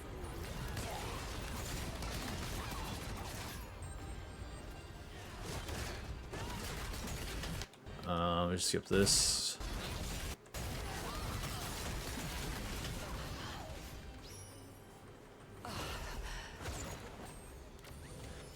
You have full damage through the cutscene? Wait, what do you mean through the cutscene? You mean right before the cutscene, right? I have no idea what you mean. So, like, are you talking about, like, right after the cutscene you say you get full damage, or what do you mean? No, she has shield here. Definitely not the case. Oh, actually, she doesn't have shield there, but it's like it's literally a millisecond. I don't know if you like. You also spawn like randomly around the boss. So, like, I don't see why you'd be able to see where to get your damage off.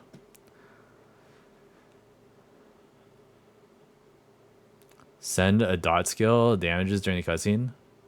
Z on Night's Edge. Oh, but like you're saying you cast it before the cutscene and then procs after the cutscene. Is that what you mean? That's not really a dot, but yeah. But I mean, like you can't really guarantee doing that. Like if you're gonna Z on Night's Edge, because the last hit is like pretty long after. If you're gonna Z, she teleports here, and then you probably just send your Z here right now, and then it should hit the last hit before she despawns. Yeah.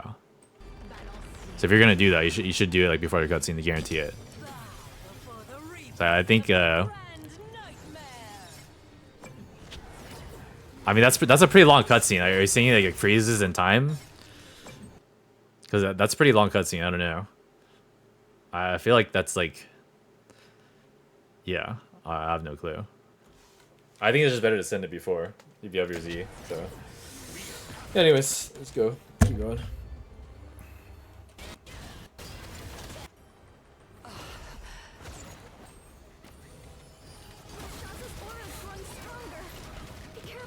Good. This one, people have a bad habit of spacebarring out. Do not spacebar out.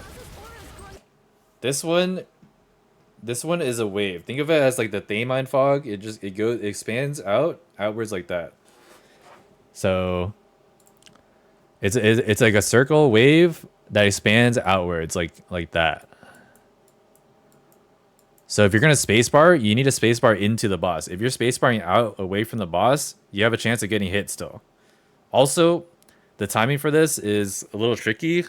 It's not actually when the blue circle hits the edge. It's like when it flashes. It's basically like if you did Gate 1 Aegir, it's when the blue flash happens. It's not when the circle when the telegraph hits the edge, right? It's when the blue telegraph happens, like the flash. So I'll play it right here. So flash right there, you spacebar into the boss, and if you wanna, I talked about this on stream before, but if you want to extend your spacebar, people play like War Dancer and say their spacebar animation is really short. The problem is if you do that, it's like when you spacebar, you stand still, you get end lag frames on your spacebar. So make sure you stand still. If you're trying to extend your spacebar, you want to spacebar and then stand still, and then you get ending lag frames. If you move immediately after your spacebar, you're gonna end your spacebar animation, right? So that's like you don't want to fuck that up. Like if you move, you immediately lose your frames there. You want to stand still after you spacebar. So that's like this is like one of those patterns where like that would be very helpful to know. And again, like I said, it's a fog that expands from the boss. You want to spacebar into the boss. And if you don't have spacebar, you can just use a paralysis on the boss, and people will free you because they're hitting the boss. So, ideally, you like just use any skill with paralysis on the boss if you don't have spacebar, and then you'll be frozen on the boss, which makes it so people can free you while they're countering. So like people have this bad habit like going away from the boss, which makes it like a lot harder, like a lot more annoying. But yeah, if you get hit away from the boss, just know that I probably won't save you, and a lot of people probably won't save you because it's a kind of a hassle. So do everyone a favor and use a paralysis on the boss, and then you get freed like almost instantly, basically. Make sure you know that. See, this guy is just sitting there. He got lucky, someone freed him, but yeah, yeah, you won't get freed until after the counter happens, which is not ideal, right? Ignore unless you're a support. Yeah, pretty much. Like I like, you should use a skill on the boss so you don't like move away, because it does knock you away if you don't use a paralysis. So yeah. Send a guillotine before cutscene and it'll still hit. Okay, I mean, I haven't tested it, so I don't know, but I think it's easier to just time the guillotine before she exits, personally. But I mean, I could be wrong. I don't know. So this pattern right here, everyone gets farmed by this pattern. It's actually pretty easy to tell. She holds her hands out like that, and then she charges at one person, and then does like the explosion, right? And then she does 2 of these, right? So let me slow mo it. Actually, wait, was it before this? Yeah. So it's hard to see here, but let me play it back. She holds her hands out like that, right? And then she targets one person and then charges them. I think she's targeting the Artie here. And then she charges at them and then does the explosion. So like that's like a pretty easy way to like tell that she's doing that. So that's for the first one. The second one, people know like what's going on. But for the first one, like that's how you tell. It just takes getting used to, like after like playing the gate for a while. Basically, she targets one person for the first one, and then she changes target for the second one. I think it's random between the two. I don't know if it's like always random. But she definitely changes targets on this pattern. So even if like it's not on you for the first one, you got to be mindful that it could be on you for the second one. You could greed this pattern if you know like what's coming up. But if you're like on the edge over here, you want to make sure like you like go towards the center so she doesn't so you don't like grief the entire team, because it can change targets to you and grief everyone, right? So just make sure you keep that in mind.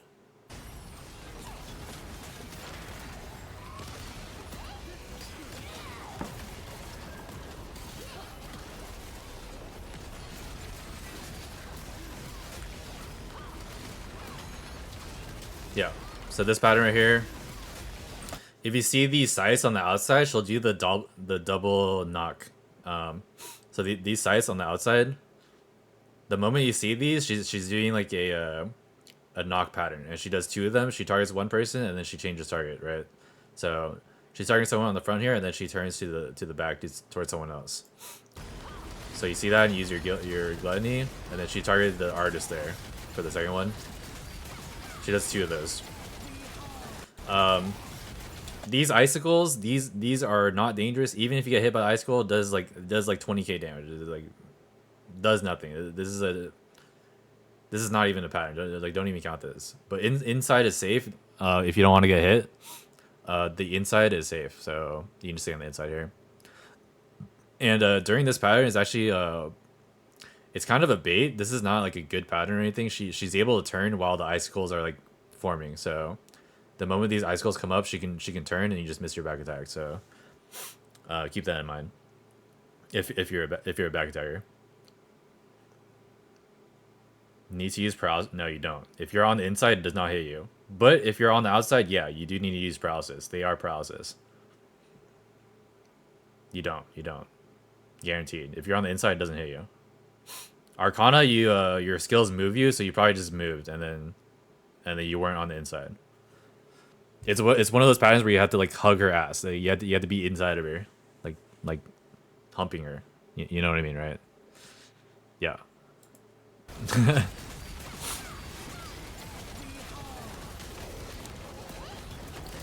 This pattern right here, she like channels this energy, and then you see like these clones. If you see like these lines, she's gonna teleport. It's like this trifecta right here. I don't actually know where she teleports. I think there's a way to know, but I haven't really like looked into it. But just know if you see like this like energy that she's channeling, and you see like these clones, then she's gonna teleport. So like don't use your skills here. And then she spawns these orbs. I don't actually know where the safe spot is for these orbs. It's kind of annoying. I think the back is safe. Actually, maybe not. I think it is like kind of random where it like spawns.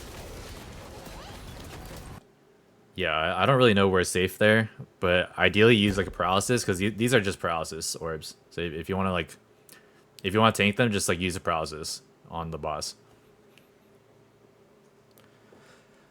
Yeah. It's random. Try to see it every time it's different. Yeah. But yeah, I mean, the point is she teleports on that pattern, and yeah, basically just don't use your skills if you see that pattern. You like wait for her to teleport. So this one, a lot of people don't know this one. This is a very subtle. This is like the rare pattern. This is a stagger check. So she does 3 special patterns. So one of them is like the Cardinal clone, where she spawns at 12, 3, 6, or 9. And then there's this is the stagger, where she spawns like a circle. So this circle explosion right here, when this happens, check your feet, or I think you have a debuff too. Actually, I don't know if you have a debuff, but basically, I think a text will appear above your head. It says like Nightmare Brand or something. Oh, a debuff you do? Okay, you have a debuff, and you also see like a text. You see like Nightmare Brand or some shit. And if you see that, you immediately walk out because the puddle drops like almost like immediately after you see it. It's literally like 1 second max. So you want to immediately go out if you see this, and then go back in. Because if you place the puddle on the boss, then you kind of grief your entire team. This one is like pretty bad for back attack. You're like, it's kind of chaotic. Like ideally, you have like the hitmasters and the supports stay on the front, and then entropy on the back. But it's kind of hard to coordinate that with the puddles and stuff happening. So this one is like kind of hard. You kind of just have to stagger it and like miss your back attacks or whatever. But yeah, if you're doing this pattern, you want to ideally stay in the same spot, because she does like slow turns. She does like slow turns, and she doesn't actually like lock on like immediately onto the person. So if you like, let's say she's targeting someone on the back. She targets someone on the back when she's facing the front, and then she slow turns this way. If you move this way to compensate, what ends up happening is she slow turns, and then like when she does the guard, she's still turning while she's doing the guard. She ends up like following you like all the way over here. So do not move on this pattern. It will grief you like your entire team. So yeah, that's it. So like if she does the just guard, she ends up like doing the guard, but it's still turning, and then you probably fuck over your teammates over here, and then they get knocked, right? So you don't want to do that. Make sure you don't do that. Stand still on this pattern. Team needs to call out. If someone needs to call it out for you, it's already too late, because the puddle spawns like pretty fast after this circle right here. So we can time it. So explosion, 1 second, and then the puddle's already spawned, right? So these people immediately got out. So immediately after that explosion, you need to get out. So that guy left the puddle on the boss. Kind of griefed everyone. This one's on Zamunda, so if he moves, I think it will turn with him. He didn't move, so it was fine. But yeah, basically, like, just remember what I said. Don't spin it, because even if it doesn't look like it's on you, it could be on you, and you could just like completely turn it and like knock everyone off, and piss people off, basically. So don't move. That's it.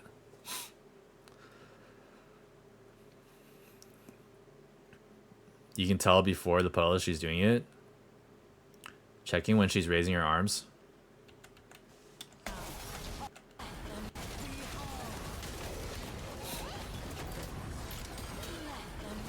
Not like that?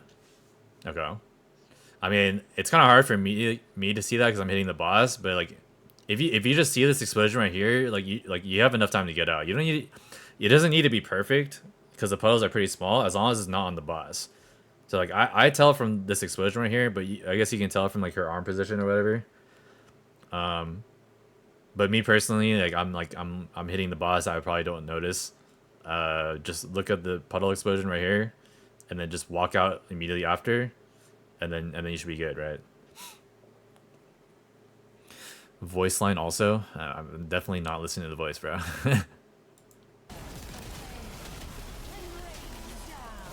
Crit rate for, yeah, 119. Yeah. Nightmare text? Yeah. The text, you can tell from the text too. If you have a puddle.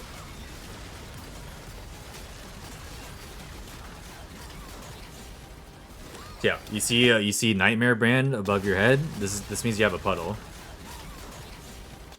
Nightmare brand. You see a puddle. This one you can actually greed. It's a 5-second delay. I usually greed this for like like a couple seconds and then move out. It's a pretty long timer. It's literally 5 seconds. So yeah, this one is longer. The stagger one is pretty short though. You want to immediately get out for that one. This one you can greed. It's also a free DPS pattern for people who don't have it. For about like 3 seconds. Do those puddles stay? Oh no, they disappear. That's nice. IQ. I usually don't look at this, but if you know where the first one is and the second one is, you can. So okay, I think Saint Tone explained it, but basically, so you start here, and then you don't need to memorize like where to go. Basically, you just need to go like where the second one is, and then if you see the purple as the next one, because like you're supposed to go in one direction. If you see the purple as the next one, you just go backwards. Or if it starts top right, let's say like you start top right, but then purple is over here. You just walk clockwise, and then you go back when you hit the purple, basically. Yeah, if you hit purple, you go back. That's it. It's like it's a pretty simple mechanic. But usually people know how to do this if you're in a party, so like I don't really like pay attention too much. But I have a general idea of where to go. Like I just honestly, for me, I just look where the purple is, and I let someone else decide to where the initial start is. So climbing. I think I know what this is.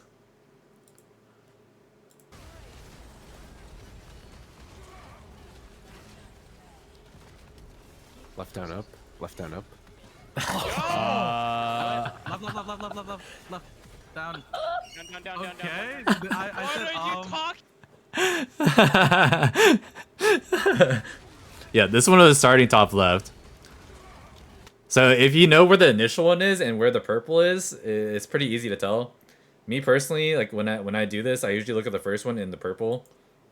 And it's pretty easy to tell where to go. So it's supposed to be here, and then you go back when you hit the purple, right? It's pretty simple. Like I'm sure someone else can explain it better, but yeah. He lies confidently, yeah.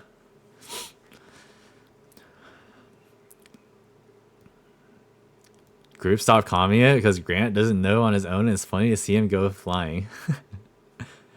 They're standing on the symbol. It's not my fault. Sure. Yeah, I mean this mechanic's pretty easy. You can probably just follow people and it'd be fine. Also, I mean like people also know this, but like the dangerous. The danger zone for this is actually like a big plus. So it's a big plus. You want to make sure you're like all the way in. So you want to make sure you're like in like the quadrant completely, because like the AoE is a plus, kind of like that. That's yeah. That's not true, and Chanel isn't even my support. Can it not cut diagonal? Yeah, in hard mode, it does not ever go diagonal. Yeah. Also, there's like this circle ring here, so it kind of prevents you from going across anyways. This one does damage to you and like AoE, so you don't want to stand in the middle ever. But yeah, you cannot go diagonal in hard mode. Yeah, hard mode's actually easier. It is easier.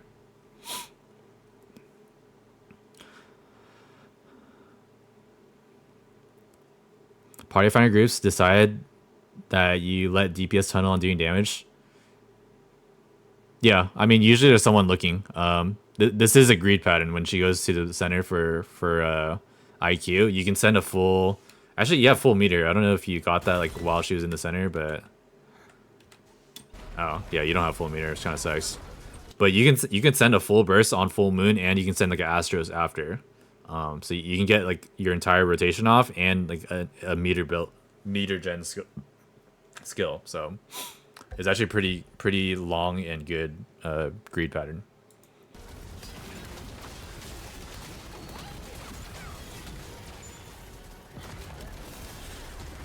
Don't look because the tech is the full hit and follow people. I mean, I do that too. But the problem is, Grant, you don't even know how to do mirror. I think you don't know how to do mirror, and you also don't know. I think you also don't know how to do Albion. Was it Albion, or there's like another like pattern that I feel like you should have known, but you didn't know how to do. It's kind of funny because you just follow people. Okay, maybe it wasn't Albion, but yeah, it was something. It was something. I forget what it was though.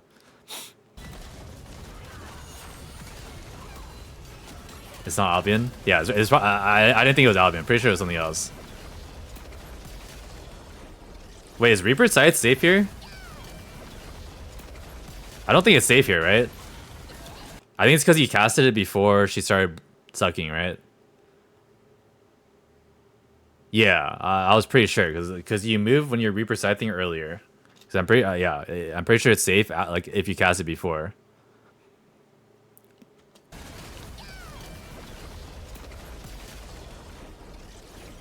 Yeah. And then you have to wait. Which kind of sucks.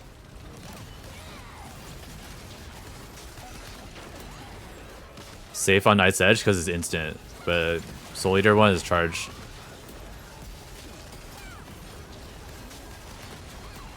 Full identity here. She you can see full identity. You can greed here a little bit. When she goes to the center, she's hittable for like 1 second, and then you do the mechanic, right? So right here you can hit her. You should Astros first because Astros does damage, but I mean it doesn't really matter that much. But yeah, you should have Astros for the damage, but I mean it doesn't matter.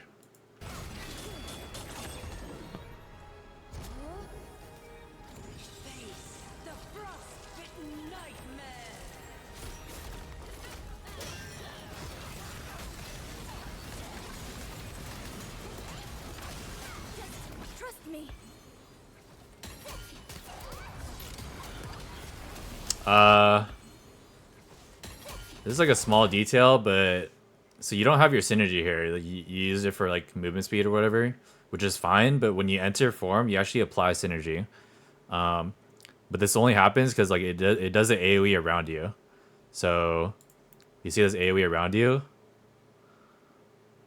This is your like it's like a hit that applies synergy to the boss. So you want to stand close to the boss when you activate form because it'll apply synergy to the boss. You pretty much do your rotation without synergy here, and everyone else does not have synergy either. So you want to make sure you're on the boss when you pop your Z. Yeah, you have no synergy the whole time here. You still don't have synergy. You use your lunatic edge outside for some reason. Yeah.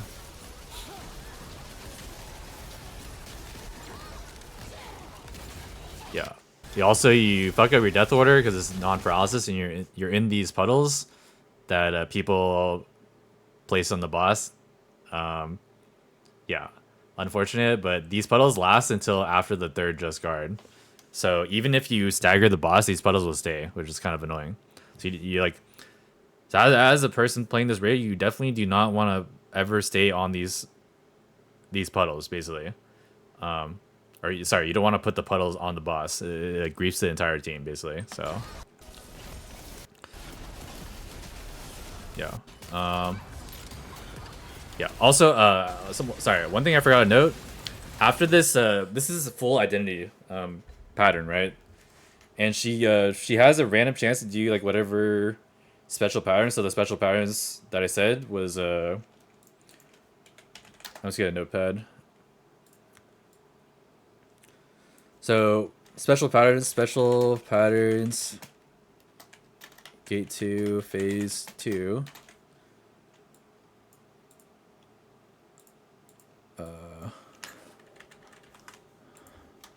So 1 is the puddle into stagger. 2 is the Cardinal clones, and then 3 is black hole. So if she did one of these patterns before, there's a good chance that she doesn't do any of these, or she doesn't do the same one. So if she did black hole as a special pattern before like the 100 identity, she will not do this anymore. She'll either do clones or Puddle Stagger. So that's how you tell like what she's gonna do. So if you're gonna like use your burst here, you want to wait a bit to see like which one she's gonna do. But yeah, after 100 identities, it's pretty much telegraphed that she always does a special pattern after that. So you want to make sure that you're prepared to like react to the special pattern. So yeah, in this case, she did Puddle Stagger, which is like probably the best one that you can have. Next best one is the Cardinal Stagger, and then obviously the black hole is like pretty bad for most people. But yeah, that's how the timing just works out to where the special pattern happens after this mechanic, because this mechanic is like 20 seconds long, right? So yeah. Ezreal is a normal pattern, yeah. Subotega.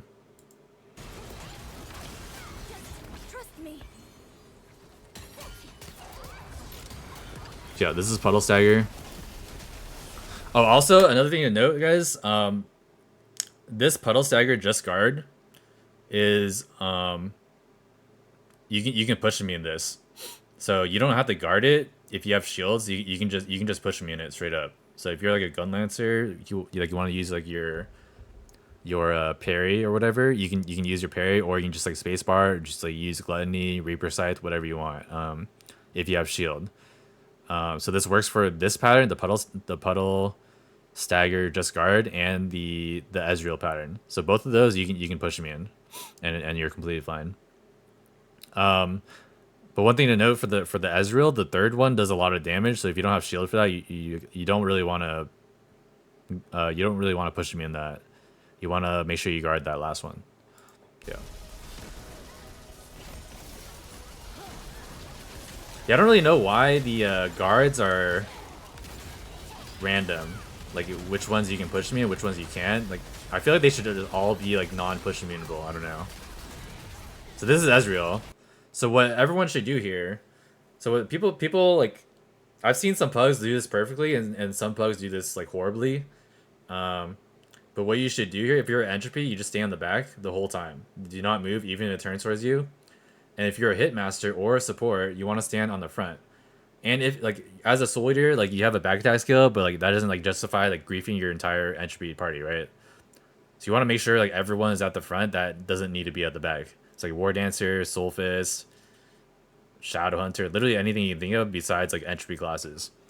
So everyone should be on the front and on the back. No one should be over here. No one should be over here or over here. It's just, like, you just grief the entire team if you do that. So, yeah.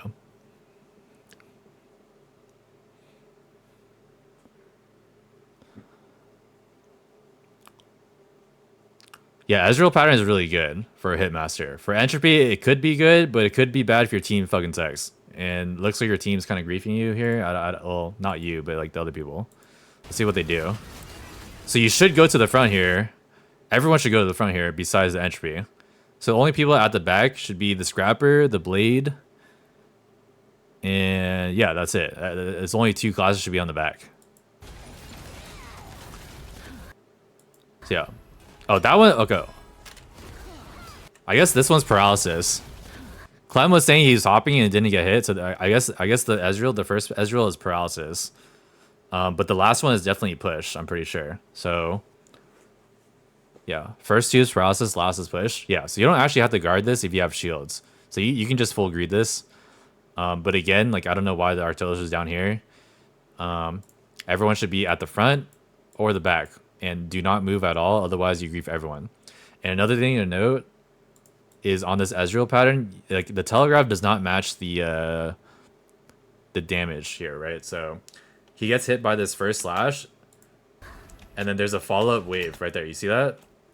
This follow-up wave, so the actual area of effect on the Ezreal is actually like everything here. and you can't guard the outside. So like you can guard this one. So you can guard this one. This one's good, but you cannot guard this one. This one like you just get hit. So make sure that you stay here, or you're on the side, or on the front or back basically. So this pattern is actually pretty. I don't want to say dangerous, but like it hurts, and you might like get hit by the follow up wave here if you're not on the front or back. So basically, you want to like when you see this pattern, you just want to be on the front or back, guard it, paralysis, push immune, whatever you want, and then yeah, don't spin it.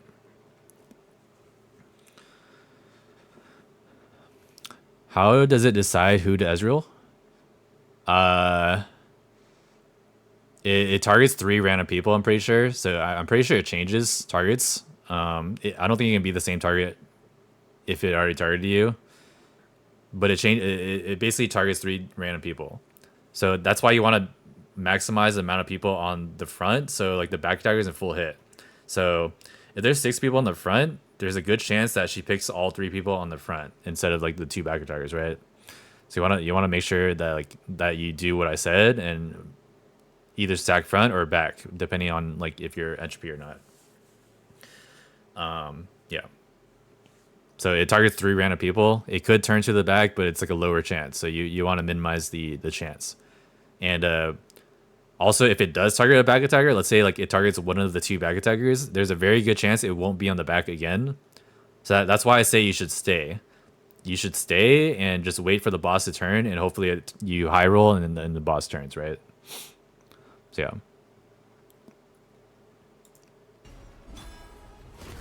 Yeah, you see how everyone's like griefing here? So the artillers are standing like off center. So the people on the far right side where they're supposed to be, like they're doing this correctly. This guy like is just outside of the wave, but like if he was standing over here, he would get hit by the follow up wave and then get griefed, right? So yeah, he would have got hit like over here, which would be like pretty bad. Like you don't want to do that. You want to stand either front or back on this pattern. Don't grief your team. Yeah, like yeah, I don't know. So the entropy here is very, very sad. They didn't get any uptime there. It was just like extremely bad for them.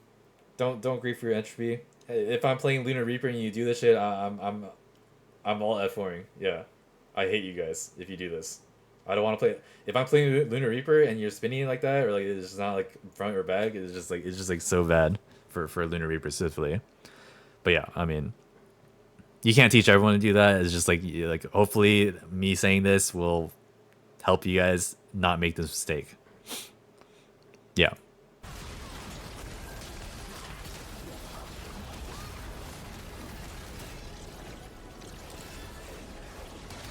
So this is one of the special patterns. This is the black hole.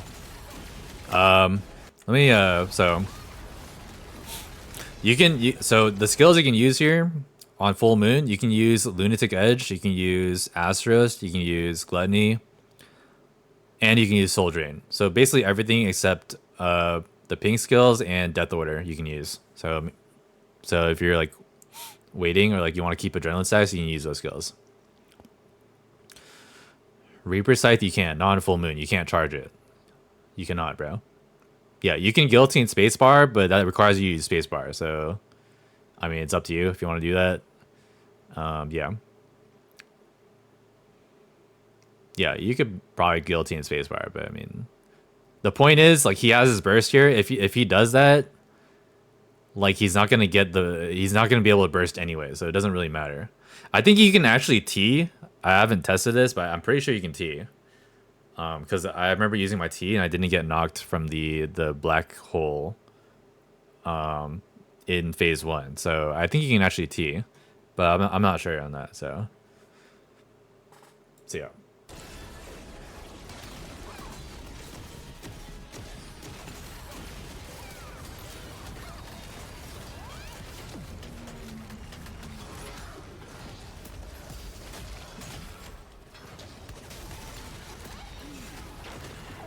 Yeah, you have like a pretty good Atro window here. So what you can do to like squeeze even more out of your Atro window. So you vestige here, you still have like 2 to 3 seconds left on your Atro. You can send another vestige, and you get like the Atro damage there. So it's just like very small details, but you can like fit like your damage outside of form is actually pretty large too. So you want to like fit as much as you can with the Atro. So you actually have like extra time even if you awaken, anti, and burst, right? Yeah. Full crit Atro. He didn't crit the last vestige, but yeah. Yeah, you don't want to do that. So after this first explosion here, I play Full Moon. So this first explosion, you can immediately send Soul Drain, Death Order, and Astros before it moves again. But if you're too far away from like what you're doing right here, you can only send 2 skills. So you end up missing your Astros there. Yeah, you Astros there, which is not good. Yeah, but you can fit all 3 if you're close enough. This is IQ, and what I'm gonna say is, so after IQ, it's gonna be a special pattern again, like I said, right, guys? So we'll see if that's true. It should be true. Oh my god, he's dead. All good. So yeah, so she just did Black Hole, so it's gonna be Clone or Stagger here. So you just wait to see which one it is. Yeah, Clone.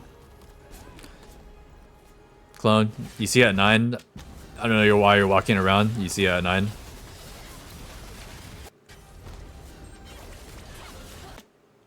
Yeah. Also, this one is paralysis, so don't just continue walking. You can pop your form here and then get like paralysis. So you do not keep walking. Like people make this mistake. They keep walking thinking it'll stop, but like it just keeps going. You just use a skill and you won't get like knocked like this. You get knocked. You could pop form at any of those moments that you moved, or like use like a Reaper Scythe or something. But yeah, it does a lot of damage without DR. You pretty much tank your entire HP bar like this. I'm pretty sure. Yeah, like you almost die. So if your support is bad, so like you have a pug support. The support, I'm pretty sure he didn't DR at all. Let's see. Where's the support? Your support is over here. He's hopping, I think. Yeah, he didn't DR any of that. This pattern is actually kills you pretty fast, like surprisingly fast. So you want to look at your HP if you're playing with a pug support in case like you get like pelted like this. You have a lot of HP, so you're like pretty safe. But yeah, there's something to note if you have a bad support. Like get ready to push in here because it's bad. Shake, where's my sub? You already subbed, bro. What are you talking about? Static subbed you, man. Your gift to you.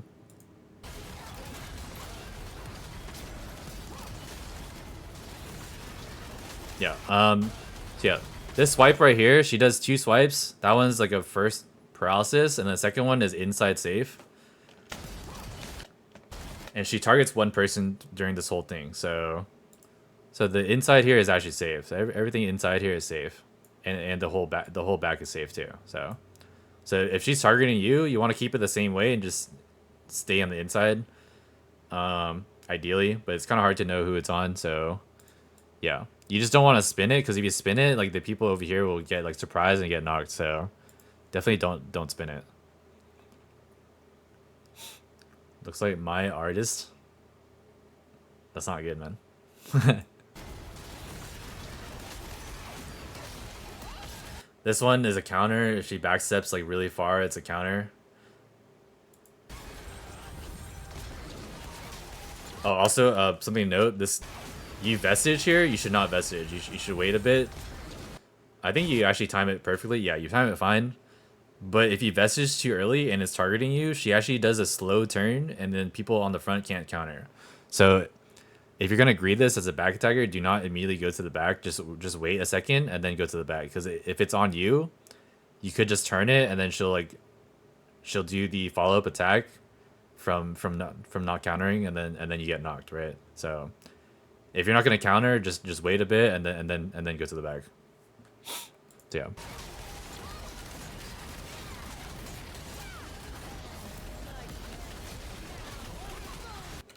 This one is actually the sides. This is a pretty annoying pattern. I don't know if there's like a tell. Yeah, she puts her arms to the side, but like the hits come almost immediately after that. So yeah, if you're on the side, you kind of just get knocked like completely. But she stops here, and then you can use a paralysis skill in between before like these crystals on the back hit you. Yeah, before the crystals on the back hit you. Everything here is paralysis, so just try to fit into paralysis if you get knocked. And something also to note, the front here is actually safe. If you're close front, you don't get hit by anything. So the back, you get hit by the crystals. The back you'll get hit by the crystals and get knocked. So you want to use the paralysis during this mechanic. But if you're on the front, I think you're safe. But just to be safe, just use like paralysis skills. Use your glide in here, which is fine. I would have vestige there, but I mean it's fine. Yeah, you see the text above your head. You have the puddle. You are so close. Okay, I mean like, I don't know why you put the puddle like right there. I don't know why people do this. But like, yeah, you can greed this longer. You immediately spacebar out, but then like the timer is so long, you don't need a spacebar out. You can just walk out. Just greed a bit and then walk out. Like you don't even need a spacebar. So you do this thing where like you're playing ethical, and then you think the puddle's gonna drop sooner, and then you walk in, and then the puddle ends up being right next to the boss anyways. So just greed the big puddles a little bit, get out, sit there, and then go back in. Very simple.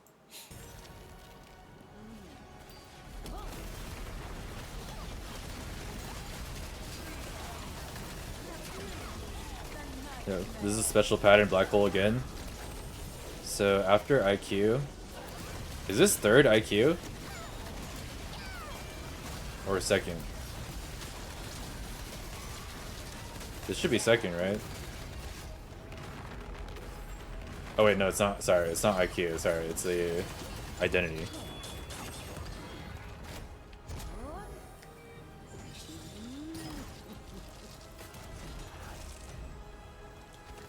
Oh, I don't think you guys follow up Nineveh. Kind of sucks.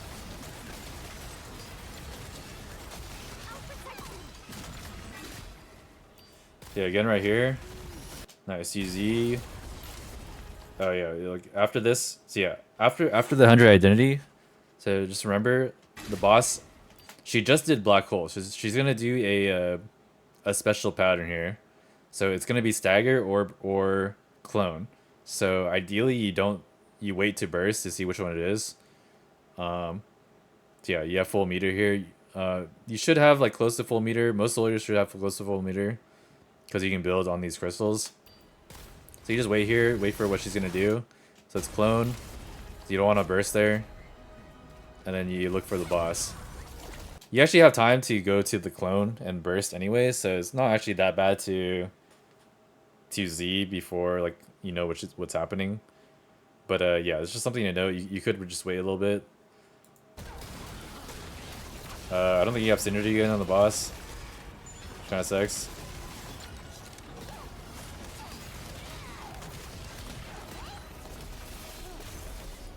Oh yeah. Yeah, I don't think you have synergy on the boss still, man. Can you link your synergy uptime? I'm pretty sure your synergy uptime is horrible on this gate. But yeah, whatever. Yeah. So this pattern right here, if she does like a fast dash like that, she's gonna do a Ezreal swipe to everyone on the backside. So she just does a fat Ezreal right here. So you just want to move out of the way. You can spacebar it or just move to the side. It's pretty easy telegraph to see. You see her like run away like super fast, like dash away like this. It's gonna be the Ezreal on their back. So I think you realize that and you dodge it, which is fine. But yeah, hit for a bill. That's not really that high, Angela. I think my soldier hits for like 1.2 on a guillotine with no Atro. With Atro is like 1.5. It's pretty fat. What are the special patterns? What's the ICD? These are the special patterns. So puddle into stagger, with the just guard, just guards, 3x just guards, and then Cardinal clone and black hole. These are special patterns. The internal timer, She does one special pattern randomly, or it's not random, but it's on a timer. Before identity, and then she does a one more, I think, after 100 identity. So after 100 identity, where you break the crystals Nineveh, she'll do a special pattern immediately after that, like every single time, basically. I've never seen her not do a special pattern after that. So yeah, those are like, she does 2 special patterns per identity, basically. That's how you know. How much for coaching? I don't really do coaching, but I mean, could. One before and one after. It might be 2 while it's filling. I have no clue. I don't really keep track. I just know that she always does it after the 100 identity. It's like, yeah. If there's anything I should know, it's always after the 100 identity. That's all I know. But yeah, I don't actually know how much she does it like before then.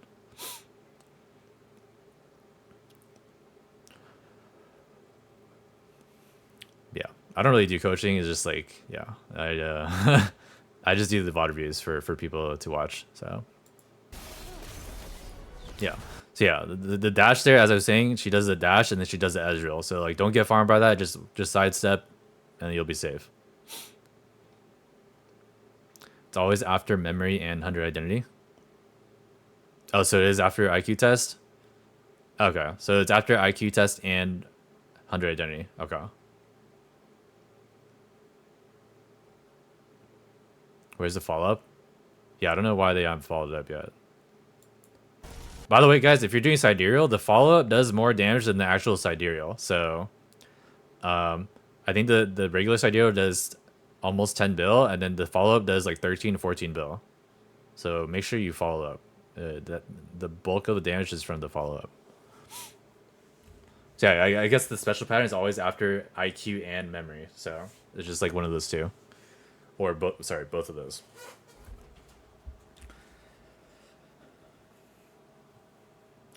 Single run gate 2 where I did follow up, and second Nineveh wasn't up for second identity.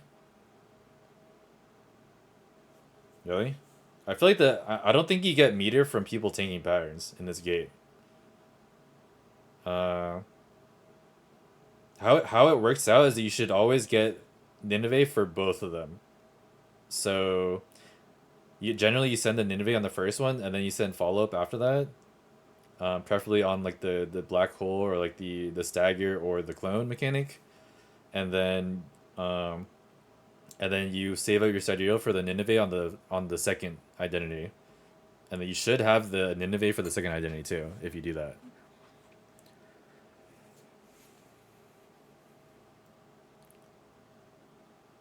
No, you can follow up after the first. You can follow up after the first Nineveh. We've done that like many times.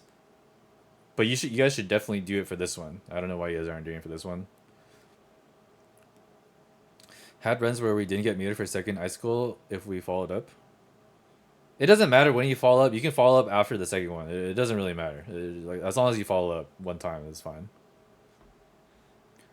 What are good patterns to 100% land Azena? You do Nineveh for this one because like you want to break the crystals but also hit the boss with Nineveh, and then like I said, after the 100 identity or the IQ test or whatever, the 100 identity where you use Nineveh, she does a special pattern. So the special pattern is these 3 things that I talked about: Puddle Stagger, Cardinal clones, or Black Hole. So these patterns are safe to send the follow up on. You want to make sure you send it like when you know which one it is. Public parties usually Azena at the start to not overflow gauge, so they have to kill the first spears, then can Azena again before P3. PT for low DPS parties. I'm gonna be honest, man, if you guys need the sidereal to like make up your damage, like there's probably something that you guys can fix with your gameplay. Like you guys as a party. Because you should not be low damage. Yeah. So mean, bro. It's the truth, guys. If you need the sidereal, make up the extra damage.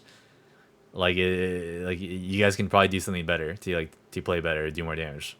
So, I mean, ideally you just play better, and then just Like I think it's better to just innovate the crystals because like a lot of people like rat on the spears because it doesn't add to like their parse or whatever their DPS parse, and they just hold on like they don't use their burst or anything, and then you wipe, right? So best case scenario is to have your meter gen classes just build meter on the spears, and then burst after, while also using Innovate to break the spears and hit the boss. I think it's just better to just use Innovate for that, right?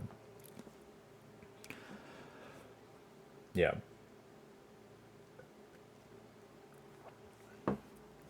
On eye level with level 6 gems. Don't do the raid then. Do normal mode, bro.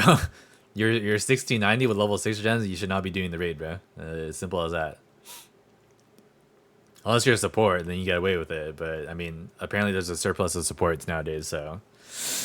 I mean, it's just... Yeah. Do what you will.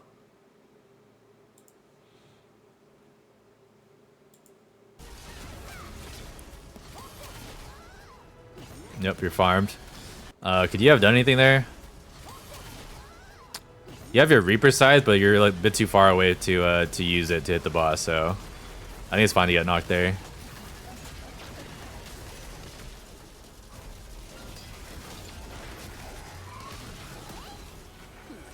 Yeah. Ideally hit the boss there. So the moment she turns, so I forgot to say it. So the moment she turns, she targets someone. It snapshots where she turns. So she like this blade's moving, but it doesn't like follow him. It just turns to like where he's at, and then immediately dashes on that fixed location, right? So she's gonna burst. She's gonna do the AoE slam like right in this section right here on the blade. So you know she's gonna be over here, and then you can just use your gluttony on the boss, and you would be full meter, right? So yeah, I mean, also it's kind of, I do tank this normally, but like with the pug support like this, they kind of just run away and they don't really like shield anything, so it's kind of unsafe to tank this on a soldier. A soldier, you just lose like all your HP. You have the potion, so kind of bad. Check position. Oh. What? What the hell happened here? Oh yeah, I don't know why you walked on that. I think you're like not paying attention. I don't know what the fuck happened there. But yeah, you had no get up, which kind of sucks. And then you get it frozen. Oh my god. Damn. The artist hopped on you and saved you. Yeah, the artist saved you there.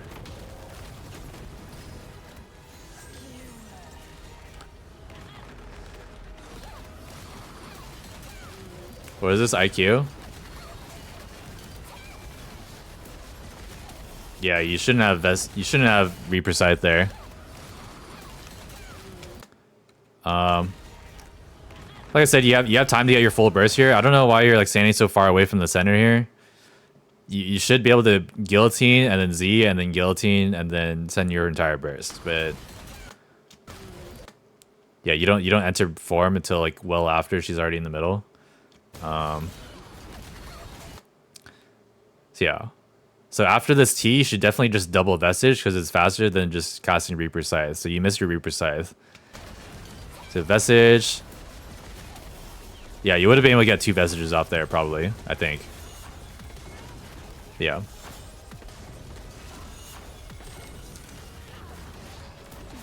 Yeah, now it's mechanic.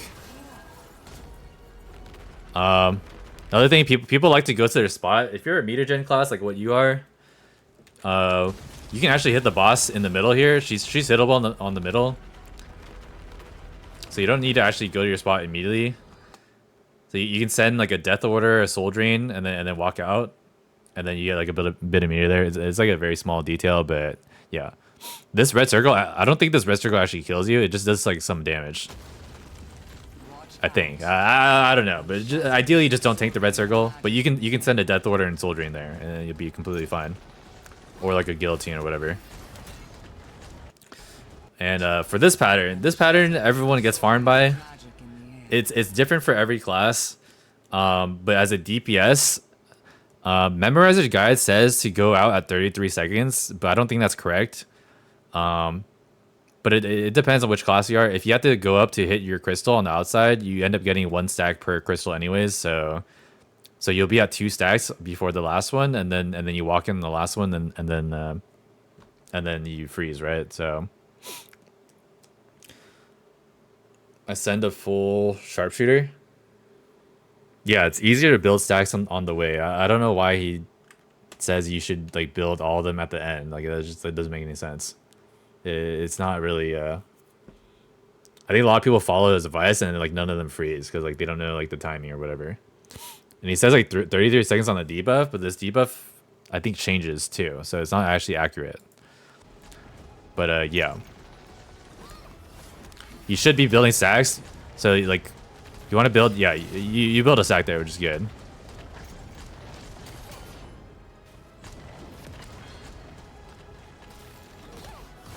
Nice, you did it fine. Yeah. So yeah. What was I gonna say? This pattern is actually a lot harder if you're blind, but the way you can do this if you're blind, you want to just inch forward. You can still see these like these tethers. So you can see the one in front of you, you can see the one behind you, I think, and then you can just like walk slowly behind it. And then you can also see on the minimap still like where your orb is if you're not like completely sure. But that's if someone dies. It shouldn't generally happen, but if you're trying to do it blind, you can do that. I think Sprint has a wait, Sprint, do you have your clip? I don't know if Sprint's still here, but we can show how to do it blind if someone in front of you fucks up or something. I do it 33 seconds, been working for me. Well, you're also a gunslinger, Abe. So the thing about a gunslinger is you're ranged. So if you want to break every single orb and the last one ends up being on the inside, and you want to break it, like ideally, like you don't have to break it, but like if you want to like not give the boss stacks, you should just get your stacks early and then walk in on the last one. And it's like a lot easier to do. IMO. So not that. That's my clip. I'm not clicking that. I know what it is. I know what that one is. I'm not clicking that. I know what that one is.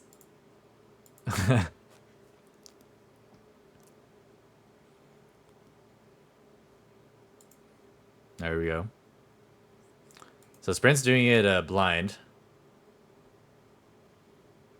Sorry, let me move my camera so you can see on the minimap. You can still see the red telegraphs. Oh wait, let me see that full screen.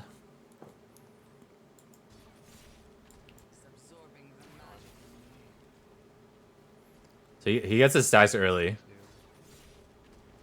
So you can see like the laser behind him, right? It's a pretty small area, so it's kind of hard to know, but you can see the laser behind you and the one in front of you, kind of. So you just like follow the line. Also, there's like these random sites. You want to stand like closer to the inside, and you can see like on the mini map here, you can see like the red circle. So you can go off the red circle too. So like where you're supposed to be. Yeah.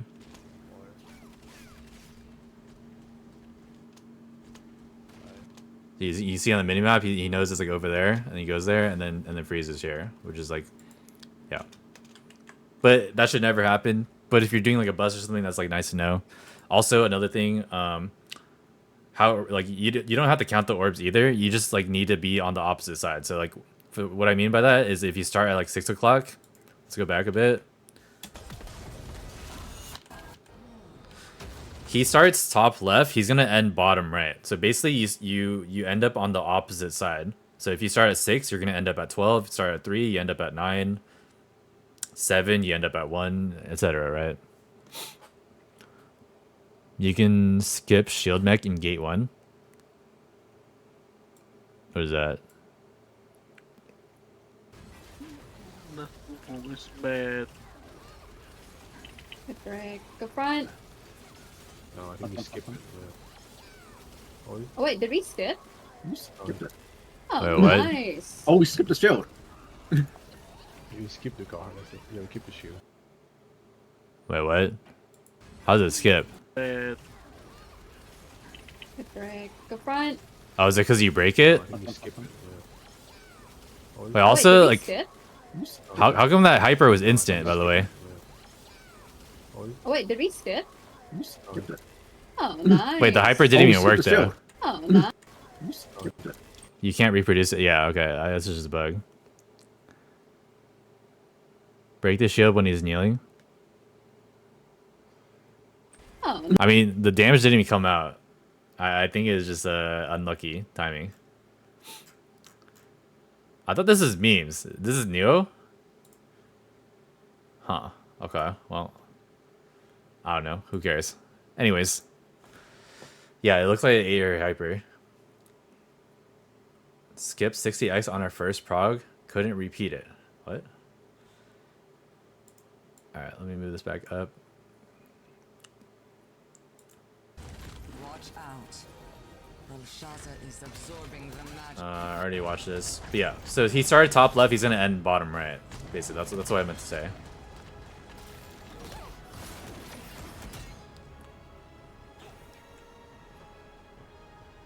Yeah. Reproduce with Jaderico. Could happen. Yeah. The explode. Okay. Also, Clem didn't know this, but the explosion happens after the cutscene, like 3 seconds after the cutscene. Make sure you stay behind your fucking crystal. Don't die here. Very stupid death. Yeah, Clem did that like once or twice. Yeah. Learn from his mistakes, guys. We just saw a Reddit post about it. I mean, just play the raid, guys. Don't skip mechanics, man. I mean, you can skip mechanics, but like, does that make it fun? I don't know. Guys, I've been wanting to talk about this. Is called ZEUS. Guys, if you don't counter this, guys, I don't have video evidence or anything, but if you don't counter this, she just keeps spinning and sits there. I don't have video evidence, of course, because my team never wants to, always wants to counter it. But if you don't counter it, you just sit inside. It's more DPS than if you were to counter it, guys. Yeah. Trust me on this. Just don't counter it. Okay. Also, the outside is paralysis. So if you get knocked outside, just use a paralysis. It's not push. You can also delay your. Did that hit? You can also delay your.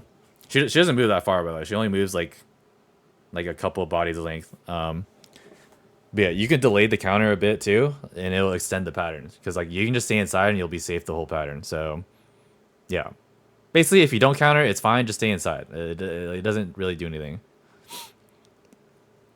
Yeah, the counter window is extremely long. You can just counter like way after the fact if you wanted to. Yeah. Only danger is someone stuck outside can't back. Yeah, basically if you're inside the whole time, you're fine. You don't need to worry about it. But it's also paralysis, so make sure you like if you need to stand still and you might get hit, just use like paralysis. You won't get knocked. Delay counter as long as possible. Yeah, probably delay it. Yeah. I need to see a clip to see if it's actually better to like just not counter at all.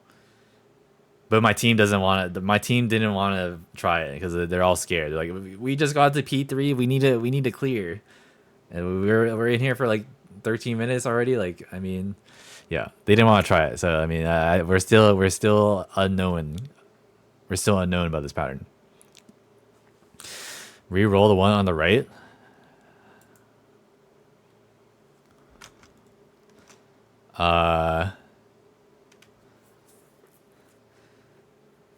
I mean, wait, what class are you first? Oh, Issa War Dancer? I mean, you can re-roll it and then just pick the attack speed movement speed if it ends up being bad. You should always use your re-rolls because like you don't lose anything for using re-rolls. I trust every time. Dude, Asmar does not trust. That guy does not believe me, bro. It's actually crazy. Do not counter this. It's free. You did it once.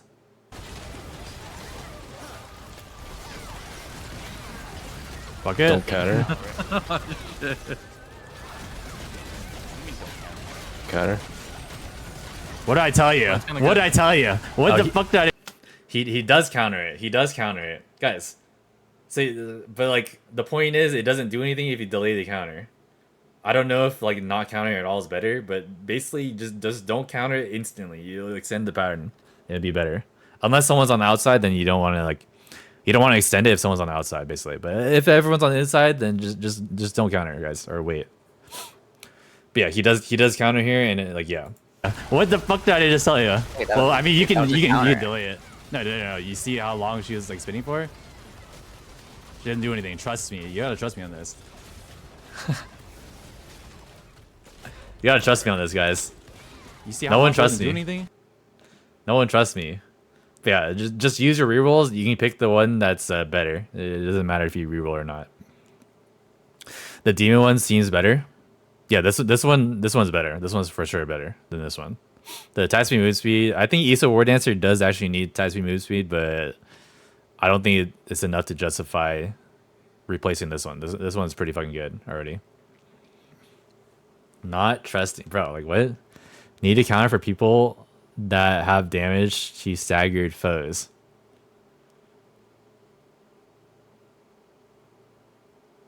Oh, okay. Damage to staggered foes. My bad. I have a clip of us not countering at all, but let me trim it. Okay.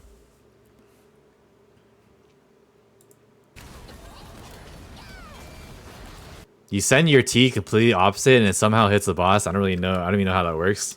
I don't know if it all hits the boss, but I think it does. Yeah, it does.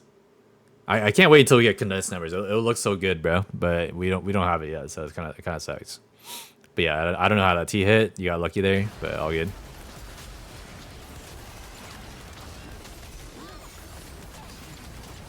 This pattern right here, if you're full HP, just like low key, just greet it. I don't know why people like run away. I think people are scared of like tanking the no potion debuff.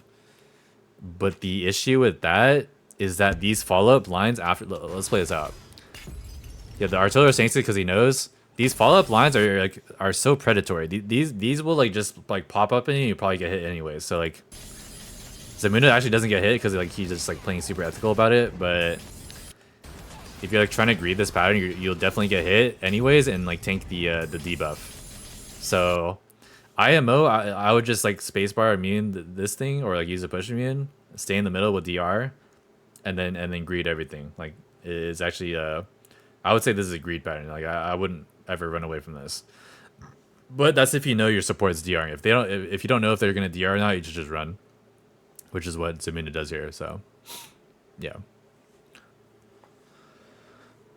Stacking numbers this week? I hope so. That would be cool. First time is okay to tank since sights come soon after. Oh yeah, after this pattern, the sights come out like she does like one pattern and then does sights usually, or sometimes she does no patterns and then goes immediately to sights. So the first one's actually pretty good to tank IMO. Second one, I guess you can like make an argument to not tank it, but like I said, these lines that follow up, they come up randomly and they can just like hit you anyways. So there's a first spawn and then there's a second spawn, or follow-up spawns basically. So this line is the follow-up spawn. These lines actually look pretty good or pretty okay, but I think that the chance of getting hit by one of these is actually pretty high anyways. So like that's why I say you should just tank it with DR. So yeah.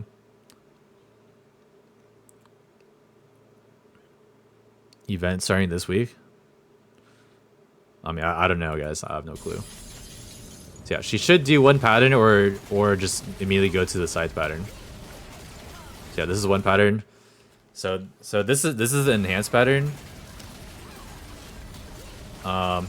She does the 2 swipes, and then when she spawns these orbs, she does a follow-up. She does like a backstep into an Ezreal. So, and then this one could also be a counter pattern. So when you see like these orbs around her, you know she's gonna teleport, right? So she's gonna teleport or like backstep, and then she does an Ezreal afterwards. And then this could be a counter if she does a follow-up. She does not do a follow-up, so it's no counter. And then now it's sights. So this scythe pattern is also telegraphed. It's like one pattern after the screen break. After the screen break, she does like one pattern and then does this follow up. So this one is also telegraphed. The lines push or para. Some of them are para, and some of them are push. I don't actually know how to tell the difference, because I've tanked them without push before, and then sometimes I tank them and then get knocked. So it's kind of hard to say.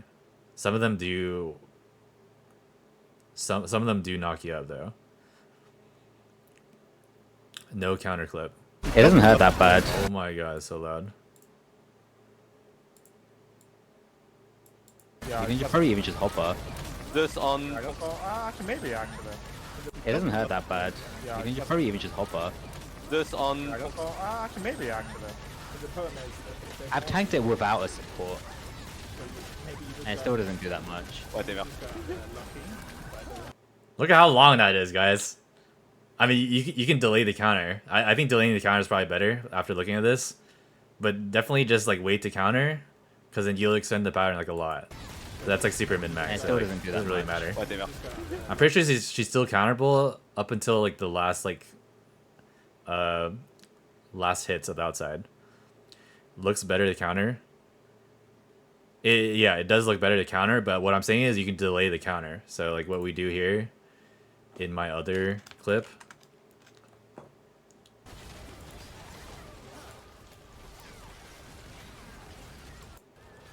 Spin here. We're delaying, wait, and then counter. What did I tell you? What did I tell you? What the fuck did I just tell you? Well, Yeah, she gets up pretty fast after the counter, so that I think it's better to just wait. So don't just immediately counter, right? Tanked it. That's like without min a max support. again, right? Min max. And it still doesn't do that much. Yeah, it is better to counter, but you should delay the counter. But yeah, I mean that's min max, so it's whatever.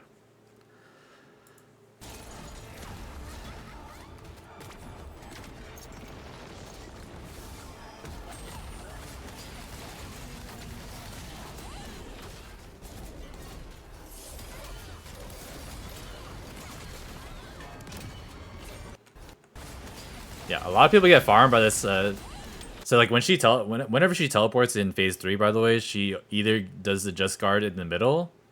If it's not identity, she either does the just guard in the middle with the clone, or she does like the we call it eye counter in Hell Brel. She does eye counter with the lines, and then you pick up the orbs, right? So it's one of those two, but since she's in the center, she's doing the just guard. This one's greetable. You should be like pre-casting here because you should know that it's gonna be a just guard pattern where she goes in the middle. So you send your burst here, which is good. I wouldn't have lunatic. You should just guard there. And the timing to guard this is actually right here. Like ideally you're at the top because it's easier to see like the yellow. But like when it hits the edge is like when you can guard. Yeah. So basically when it hits the edge at the top, you guard, or like right when it disappears, you press G immediately. So it's like the timing. If it disappears, it's like kind of like late already. So it disappears and then it's like immediately after. So it's kind of better to just like, yeah. Also, you fuck up the time for that again, but yeah. Hand movement as timing. I can't see it because there's numbers, but yeah, you can't see it, but yeah. Also, another thing to note, people like to stand here and just like AFK. You should be using a paralysis skill, preferably something that's fast. It's like as a soldier, everything is a paralysis. So the clone does a it's like an AOE, and it's like paralysis. I don't actually know the range, but if you're in this area, which everyone is, she does a paralysis and then knocks you. So don't AFK, use like some skills, or yeah, I just use a skill and make sure that it's short enough to be to make it so you can guard after, right? Second wave, see your hand. You guys always talk about like the hand movements, but if you're greeting properly, which you should be greeting during this pattern because it's telegraphed, like you're not really gonna pay attention to her hands because like your numbers will block her model, right? So I would just learn the guard off of like timing because it's pretty easy timing. But yeah, like ideally you don't just sit there and like AFK to wait for the guard. You want to use your skills here because it's a telegraph pattern, right? Yeah, it's a telegraph pattern. Just use your skills. Don't be scared about a telegraph pattern, guys. Yeah.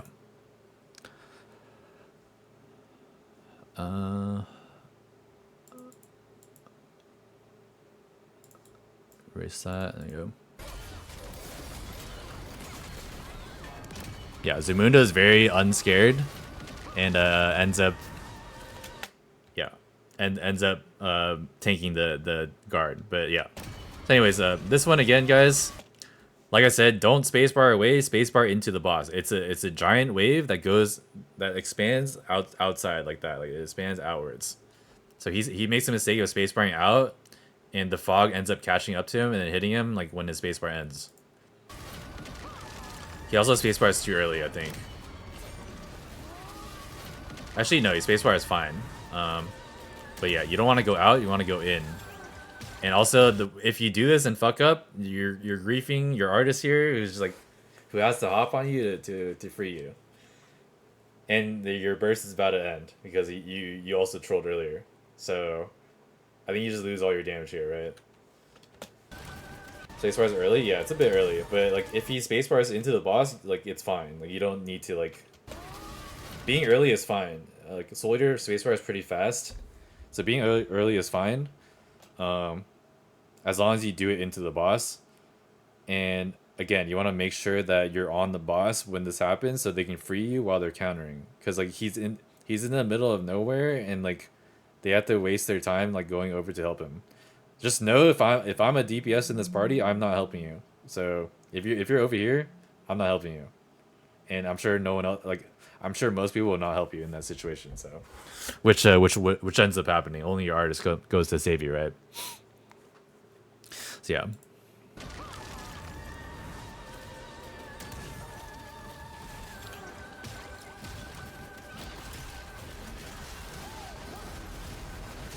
Yeah, you lose your burst there is very bad.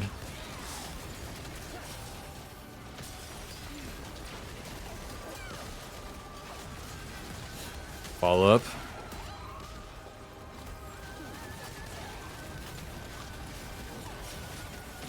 Counter. Missed your death order there, which kind of sucks. Yeah. Teleports again, she's going to be in the middle. I don't know. It looks like you're confused what's happening. Anytime she teleports, she's gonna either be in the middle. There's like an internal timer for this, right? There's an internal timer. She doesn't do this like every pattern, but she does this like every I would say like 30 to 40, like probably closer to like 30 to 40 seconds, 35, 40 seconds maybe. So if it's been like around that long, you know that she's gonna go to the middle and do this guard pattern.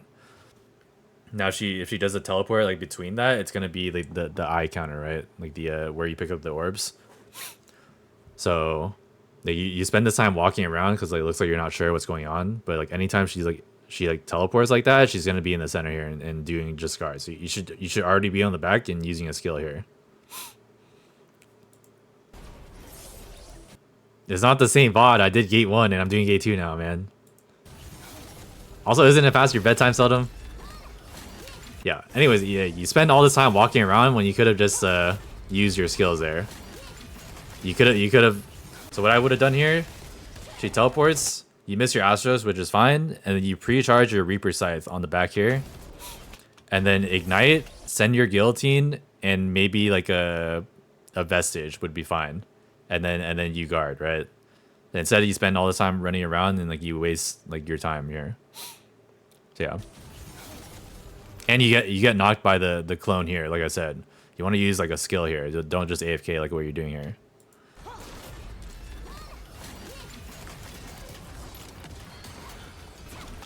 Yeah. This one, she does a double swipe again. Like you're antsy to burst because like you're AFK for a while, and then you send your guillotine here. She does the double swipe and then the orbs. Immediately when you see the orbs, you know that she's gonna teleport. which is what she does, right? So you send your guillotine here, you miss, and then she teleports. And then she might do it again for the counter, but like just know that when those orbs appear in phase 3, she's gonna teleport. Do you get knocked even if you pair, I mean? So okay, so there's two parts to the clone. So right here, when the guard comes out, this is a paralysis. This one's paralysis, you just tank with like a skill. Ideally use the paralysis skill. And then the guard is a knock. That one will if you don't guard it, then you just get knocked. It doesn't matter if you awaken or push me or anything.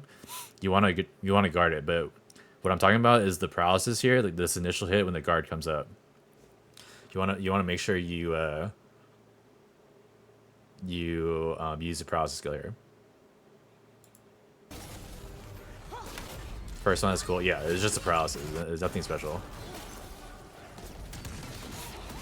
Yeah, this is Ezreal. She has the follow-ups, and the third one is a counter. It looks like she targets one person and then goes behind them. So she targeted you, and then you countered, which is fine. Again, you have like your guillotine coming up, so you counter here. You should always keep track of your guillotine. So if you're like in form like this for a while, which happens pretty often in this fight, you wanna use your guillotine because it's very fast cast. And then you can follow it with a T. So like you kind of waste like some time here. You could have used your guillotine into a T.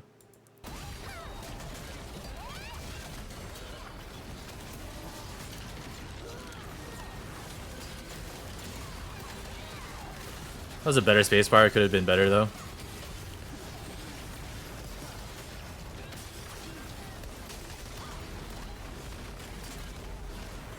Yeah. You see how that guy like is spinning it?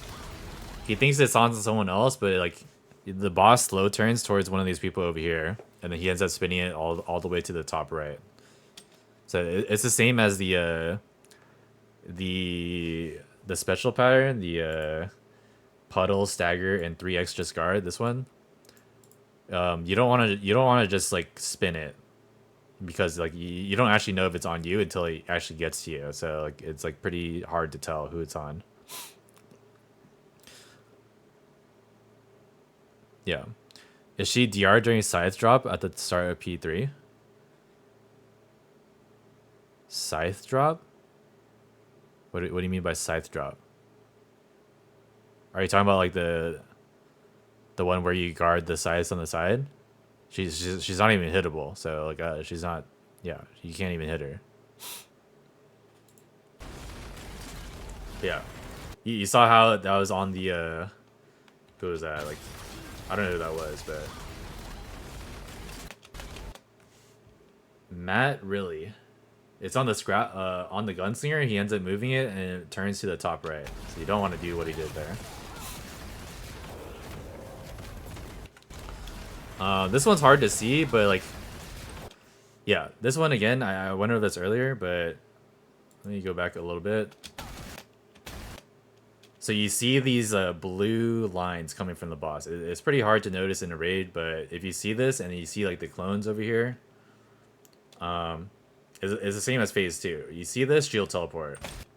So she's gonna teleport. You see these clones, and you see like these lines coming from her. She's gonna teleport. And then do these follow-up orbs. Exactly the same as P2. So don't send your skills if you see that. Pretty hard to react to, but yeah. Yeah. She teleports again. It's not identity, so she's gonna do guard. Yeah, you AFK again. I don't know why he goes to the front so often. Like maybe you just don't know what's going on. You should immediately go here and then use your burst. So you have time for a guillotine and a Reaper Scythe here, and then you guard, right? So I don't know why you're running around like this. Like you know she's gonna be a center. She's not moving. It's a DPS pattern. Yeah, it's a DPS pattern. Don't think it's like dangerous or anything. You should be comfortable greeting this. This is a very easy greet pattern.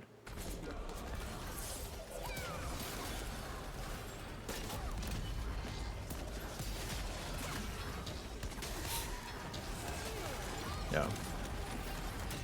Get your burst off here. This is identity, so you're supposed to go edge, but you can actually hit the boss here for a little bit. So I would send a guillotine and a soul drain here, and then you go to the edge. You have a lot of time to do that. The puddle spawns pretty like maybe like 1 to 2 seconds after she spawns in the middle, so you don't really want to use anything like on top of the boss. But soul drain and your guillotine is good enough here. Yeah, you soul drain, which is good. You could have guillotine though. I think she's not DR'd there, but I could be wrong. Either way, you get the meter from the guillotine, so it's not that bad. And this pattern is like pretty long. It's maybe like 12 seconds long, so like you'll get your guillotine back probably later.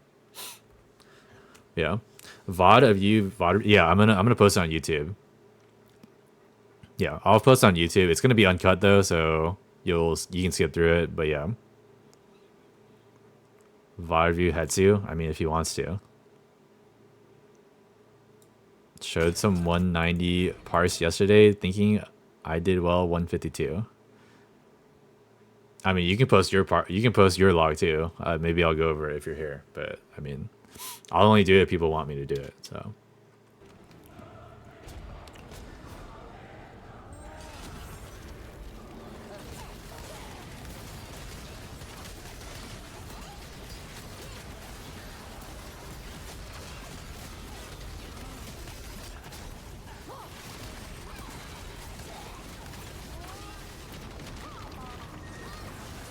Again, you should spacebar into the boss. Spacebar into the front is okay, but like if you want to guarantee you don't get frozen like a noob, just spacebar into the boss and you'll probably succeed 9 times out of 10. Yeah. Yeah. This is another just guard. So this is the regular just guard. Like I don't know why do you. Can you explain why you go to the front? I just don't get it. Like why you don't need to go to the front. Just stay on the back. You're just like wasting time for fun. I don't know why you go to the front here. It's just like you didn't need to do all that. Go to the front if I'm not back tag in case she targets me after. She sits there for like 2 seconds after the pattern, so like it's not really that bad to stay on the back.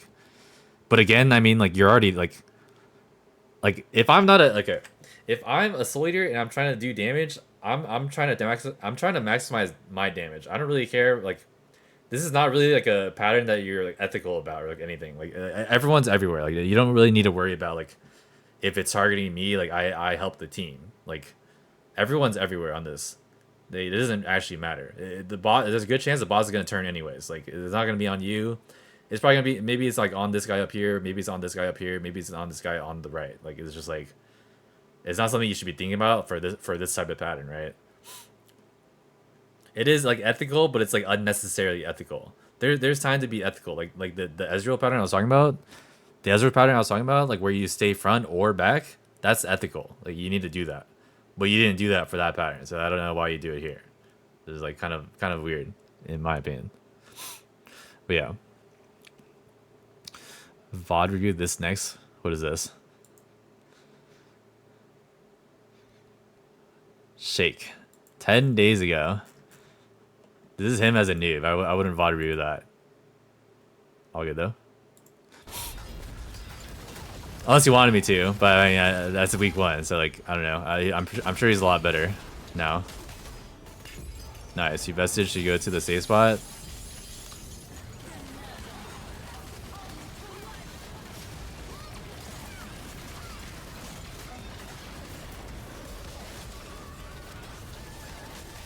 Did she do the big just guard yet?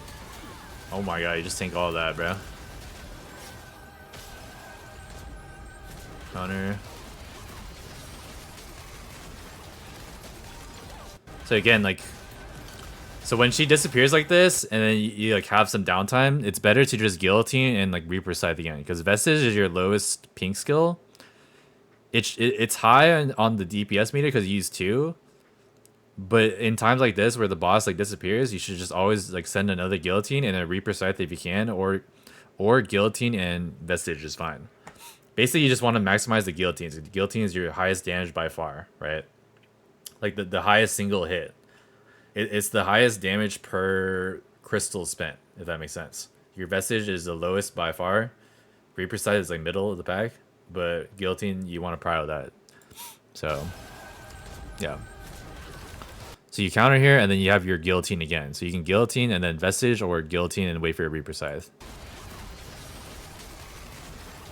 Yeah, instead you double Vestige, so you lose like 500, 600 mil there. Not ideal.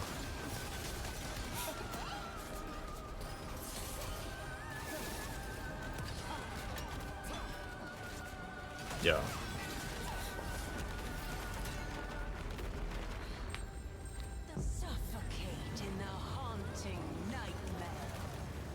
We're almost done.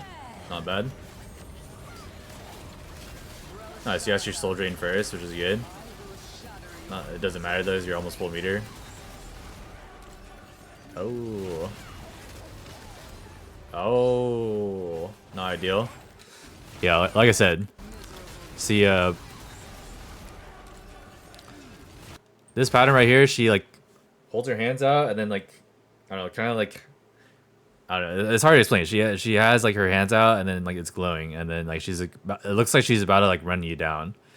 So this is how you tell like when she does like the slam here. So yeah, you could pop your identity there for push immune or spacebar. Yeah. I don't know. Why are you holding you're holding your meter for like, you should enter form.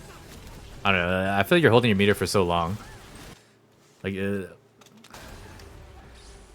guess you're on the ground here, but it's safe to send your Guillotine here on this pattern because she sits still for quite a while after like the second dash. So, I mean, you're knocked down, so like, it looks like you don't really know what's going on.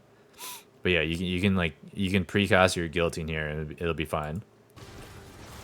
And again, the next pattern here, like I said, she does a double swipe here, and then she spawns these orbs, and then she'll backstep in Ezreal. So on this one's also not safe to send on. You should wait, and ideally you wait to see if she does a follow up, because she could do the counter Ezreal pattern, right? Yeah.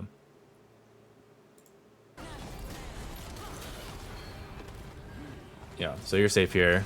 So this is a guard. Definitely send your skills here. Yeah, nice. Yeah, that was unenhanced. So this is fine. And then you see you hit the guard and you have like so little time left. You need a Vestige here. Your Reaper Scythe was not enhanced there because you exit form before it goes off. You can tell if she's going to follow up based off of the distance she dashes. Same with the ice cone. Oh, really? So this one I noticed, like I noticed some of them are like she backsteps further. So this one's pretty like small, right? So if you're saying if it's short, then she does no follow up. Far one's counter. Oh, okay. Okay, I didn't know that either. So that's good to know. Okay. For both of them. Okay. So she does a far backstep into Ezreal, then it's gonna be counter. So that's good to know. Okay.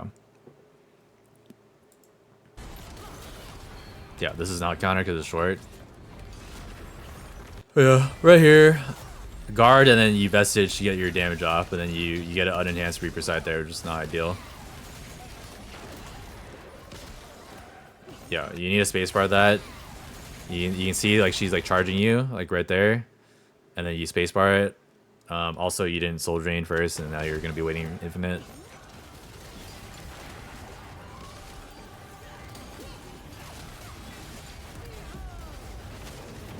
Yeah. So this one again, just so you can see it again. You see these lines coming from her, and you see the clones. She's gonna teleport. So, yeah. You didn't know that, noob. Venoms. You are horrible at the game. Yeah, you suck. Also, I'm not gonna say it. All good. You know what I was gonna say. I was about to go Stoops mode, you know? No, I'm kidding. Yeah, double swipe, orbs, and then she's gonna do the backstep again. Does that one count as far? Oh, I guess that one counts as far.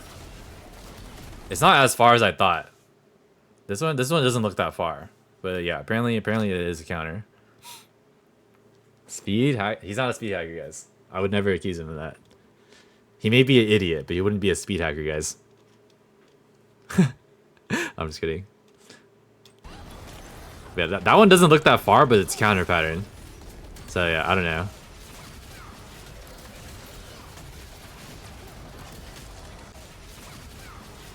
You should not have burst here. You should have just... You're not buffed here, I'm pretty sure. Actually, you are buffed, but yeah. Ideally, like, usually the support saves the buff at this point. So, by the way, the Azena pattern, she could do this Ezreal pattern and counter, and then it's off sync. But the special Azena happens at 3 minutes usually. It's usually around 3 minutes. So if you're like a burst class, you kind of want to save your burst for that moment, right? Because then like your support's like almost guaranteed to have full buffs during that, right?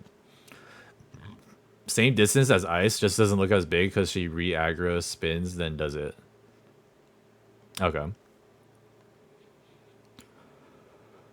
Have you seen Jane? Definitely not using the Nikes. Yeah, it's around 3 minutes. It's 3 minutes, and the second one is at 30 seconds. It's on a timer. It's not like random or anything. It's always 3 minutes and 30 seconds. So if you miss the first one, you can wait for 30 seconds and use special Azena. Yeah. Or sorry, I said 30 minutes. I meant 30 seconds. Yeah. I mean, I think you actually here because like you're antsy to like use your burst.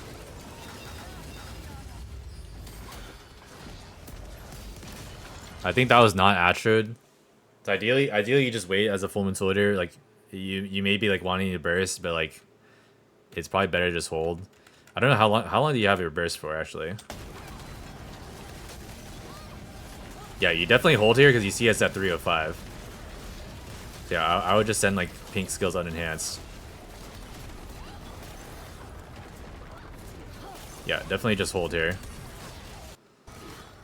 So you kind of grief your damage here too. I don't think this was in Natro. Yeah, this was not a Natro. He lost a lot of damage there. It's when bar reaches 50, she locks it. Oh, it's when... Oh, I mean... This is on a timer. It's not when you get hit. The identity here is on a timer too. So I just look at the Zerg timer. It's kind of easier. It's time based. Okay, okay. I don't know, man. I don't know what it is, but I'm pretty sure it's 3 minutes and 30 seconds. Just keep that in mind. It's definitely 3 minutes 30 seconds. It is. I've never seen it like. And if it's not 3 minutes, she could be doing a long pattern or like, just know that it's around 3 minutes. That's it, or 30 seconds. Yeah. Also, if your party DPS is high, for the coming weeks, it should be high. So like, this isn't a tip for this video specifically, but for the coming weeks, she's gonna be nerfed. And if you have 8 people alive at this point, there's a very good chance that you don't get your hyper off at this moment. So you want to use, like, ideally use your hyper for the first guard, or you just use it at any other time, and then you can just guard the first one or something. But yeah, if you have all 8 people alive here, there's a good chance you don't get to use your hyper before she does the identity again. So make sure you use your hyper if you want to like pad the DPS a little bit.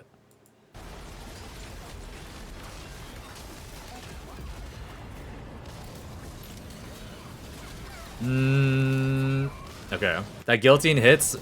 I was gonna say like you can send a guillotine here, but it's kind of tight. You want to use it almost immediately after she already explodes, right? So you kind of like walk over a bit and then use a guillotine, so you almost miss it. But you can send a guillotine and a Reaper Sight if you or and a T if you use it immediately after the explosion. So make sure you like get on that. Don't you not look to boss and use Sidereal? Yeah. You can look away and use Sidereal. You want to make sure you're close enough to the boss though, because I've had a run where Candy ran to like the boss is over here on the left, and then Candy ran over to the right, and then used Sidereal, and then it missed because she was too far. You still need to be close enough to the boss to use the special Azena, if that makes sense. Yeah. Don't let everyone use hyper at once, otherwise she breaks everything.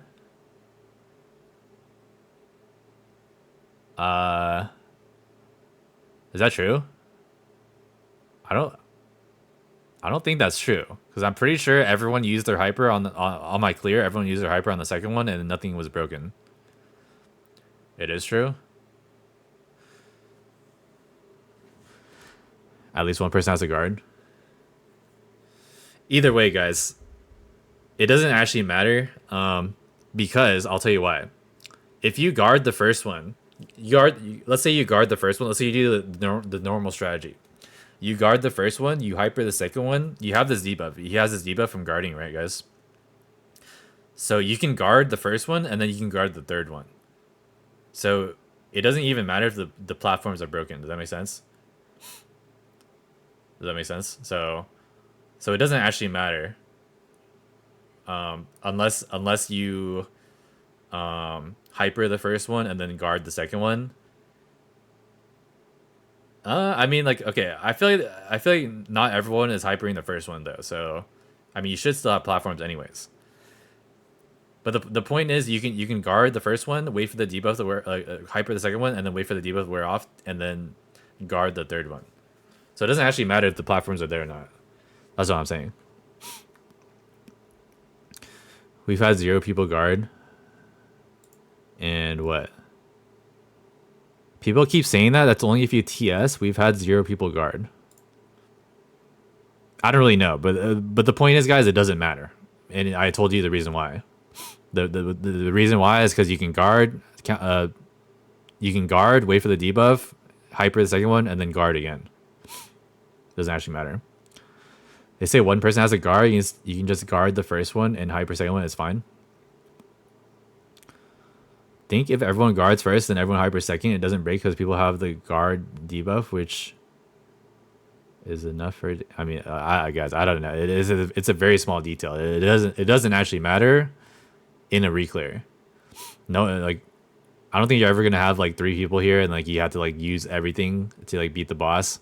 And there's only 3 guards because like after the 3rd guard, the boss is gonna enrage. So like you'll never see the 4th one, or there's never gonna be a 4th one. So.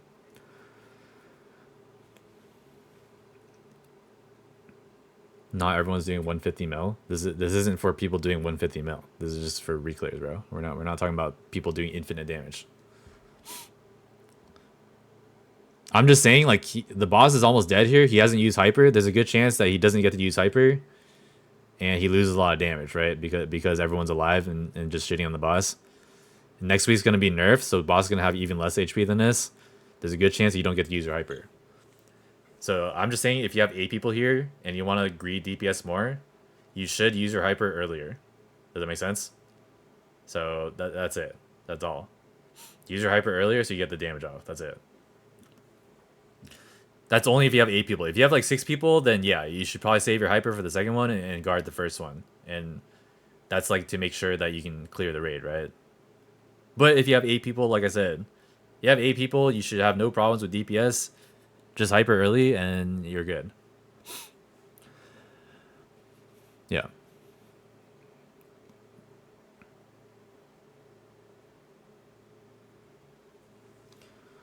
If you can make it to this phase, your group's going to kill the boss shortly after second one if everyone's alive. I mean, shortly after second one or even like before the second one, because like all 8 people are alive, right? Next resets could be minus 10%. Yeah, minus 10% HP is a big fucking nerf, so yeah. Yeah, next week's nerfed already. Anyways, let's keep going.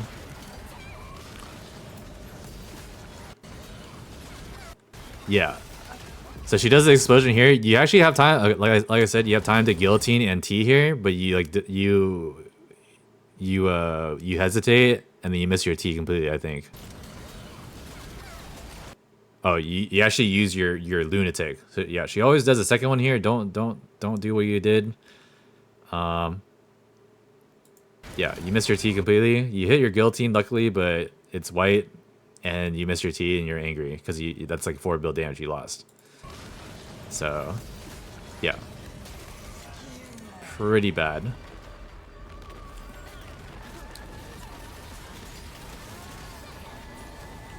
Here, what I like to do, if you have like skills that are like long cooldown or something, like a red gun lancer, this is a safe pattern to like do DPS on. You're a full moon soldier. I would send all your skills before hypering. You have a lot of time, long time to hyper, right? So I would send you send Death Order, Soul Drain. You could set an Astros and a Guillotine here, and then hyper, right? Or a Vestige or whatever. And then hyper. That will put your stuff on cooldown, and then you'll get it up sooner. But the boss is almost dead, so it doesn't actually matter. But this is just I'm just saying this like so you can learn like you don't have to hyper like right away. You can like greed some meter here or like DPS and then hyper. But again, the boss is almost dead, so you probably just wanted to hyper to make sure you get the damage. So.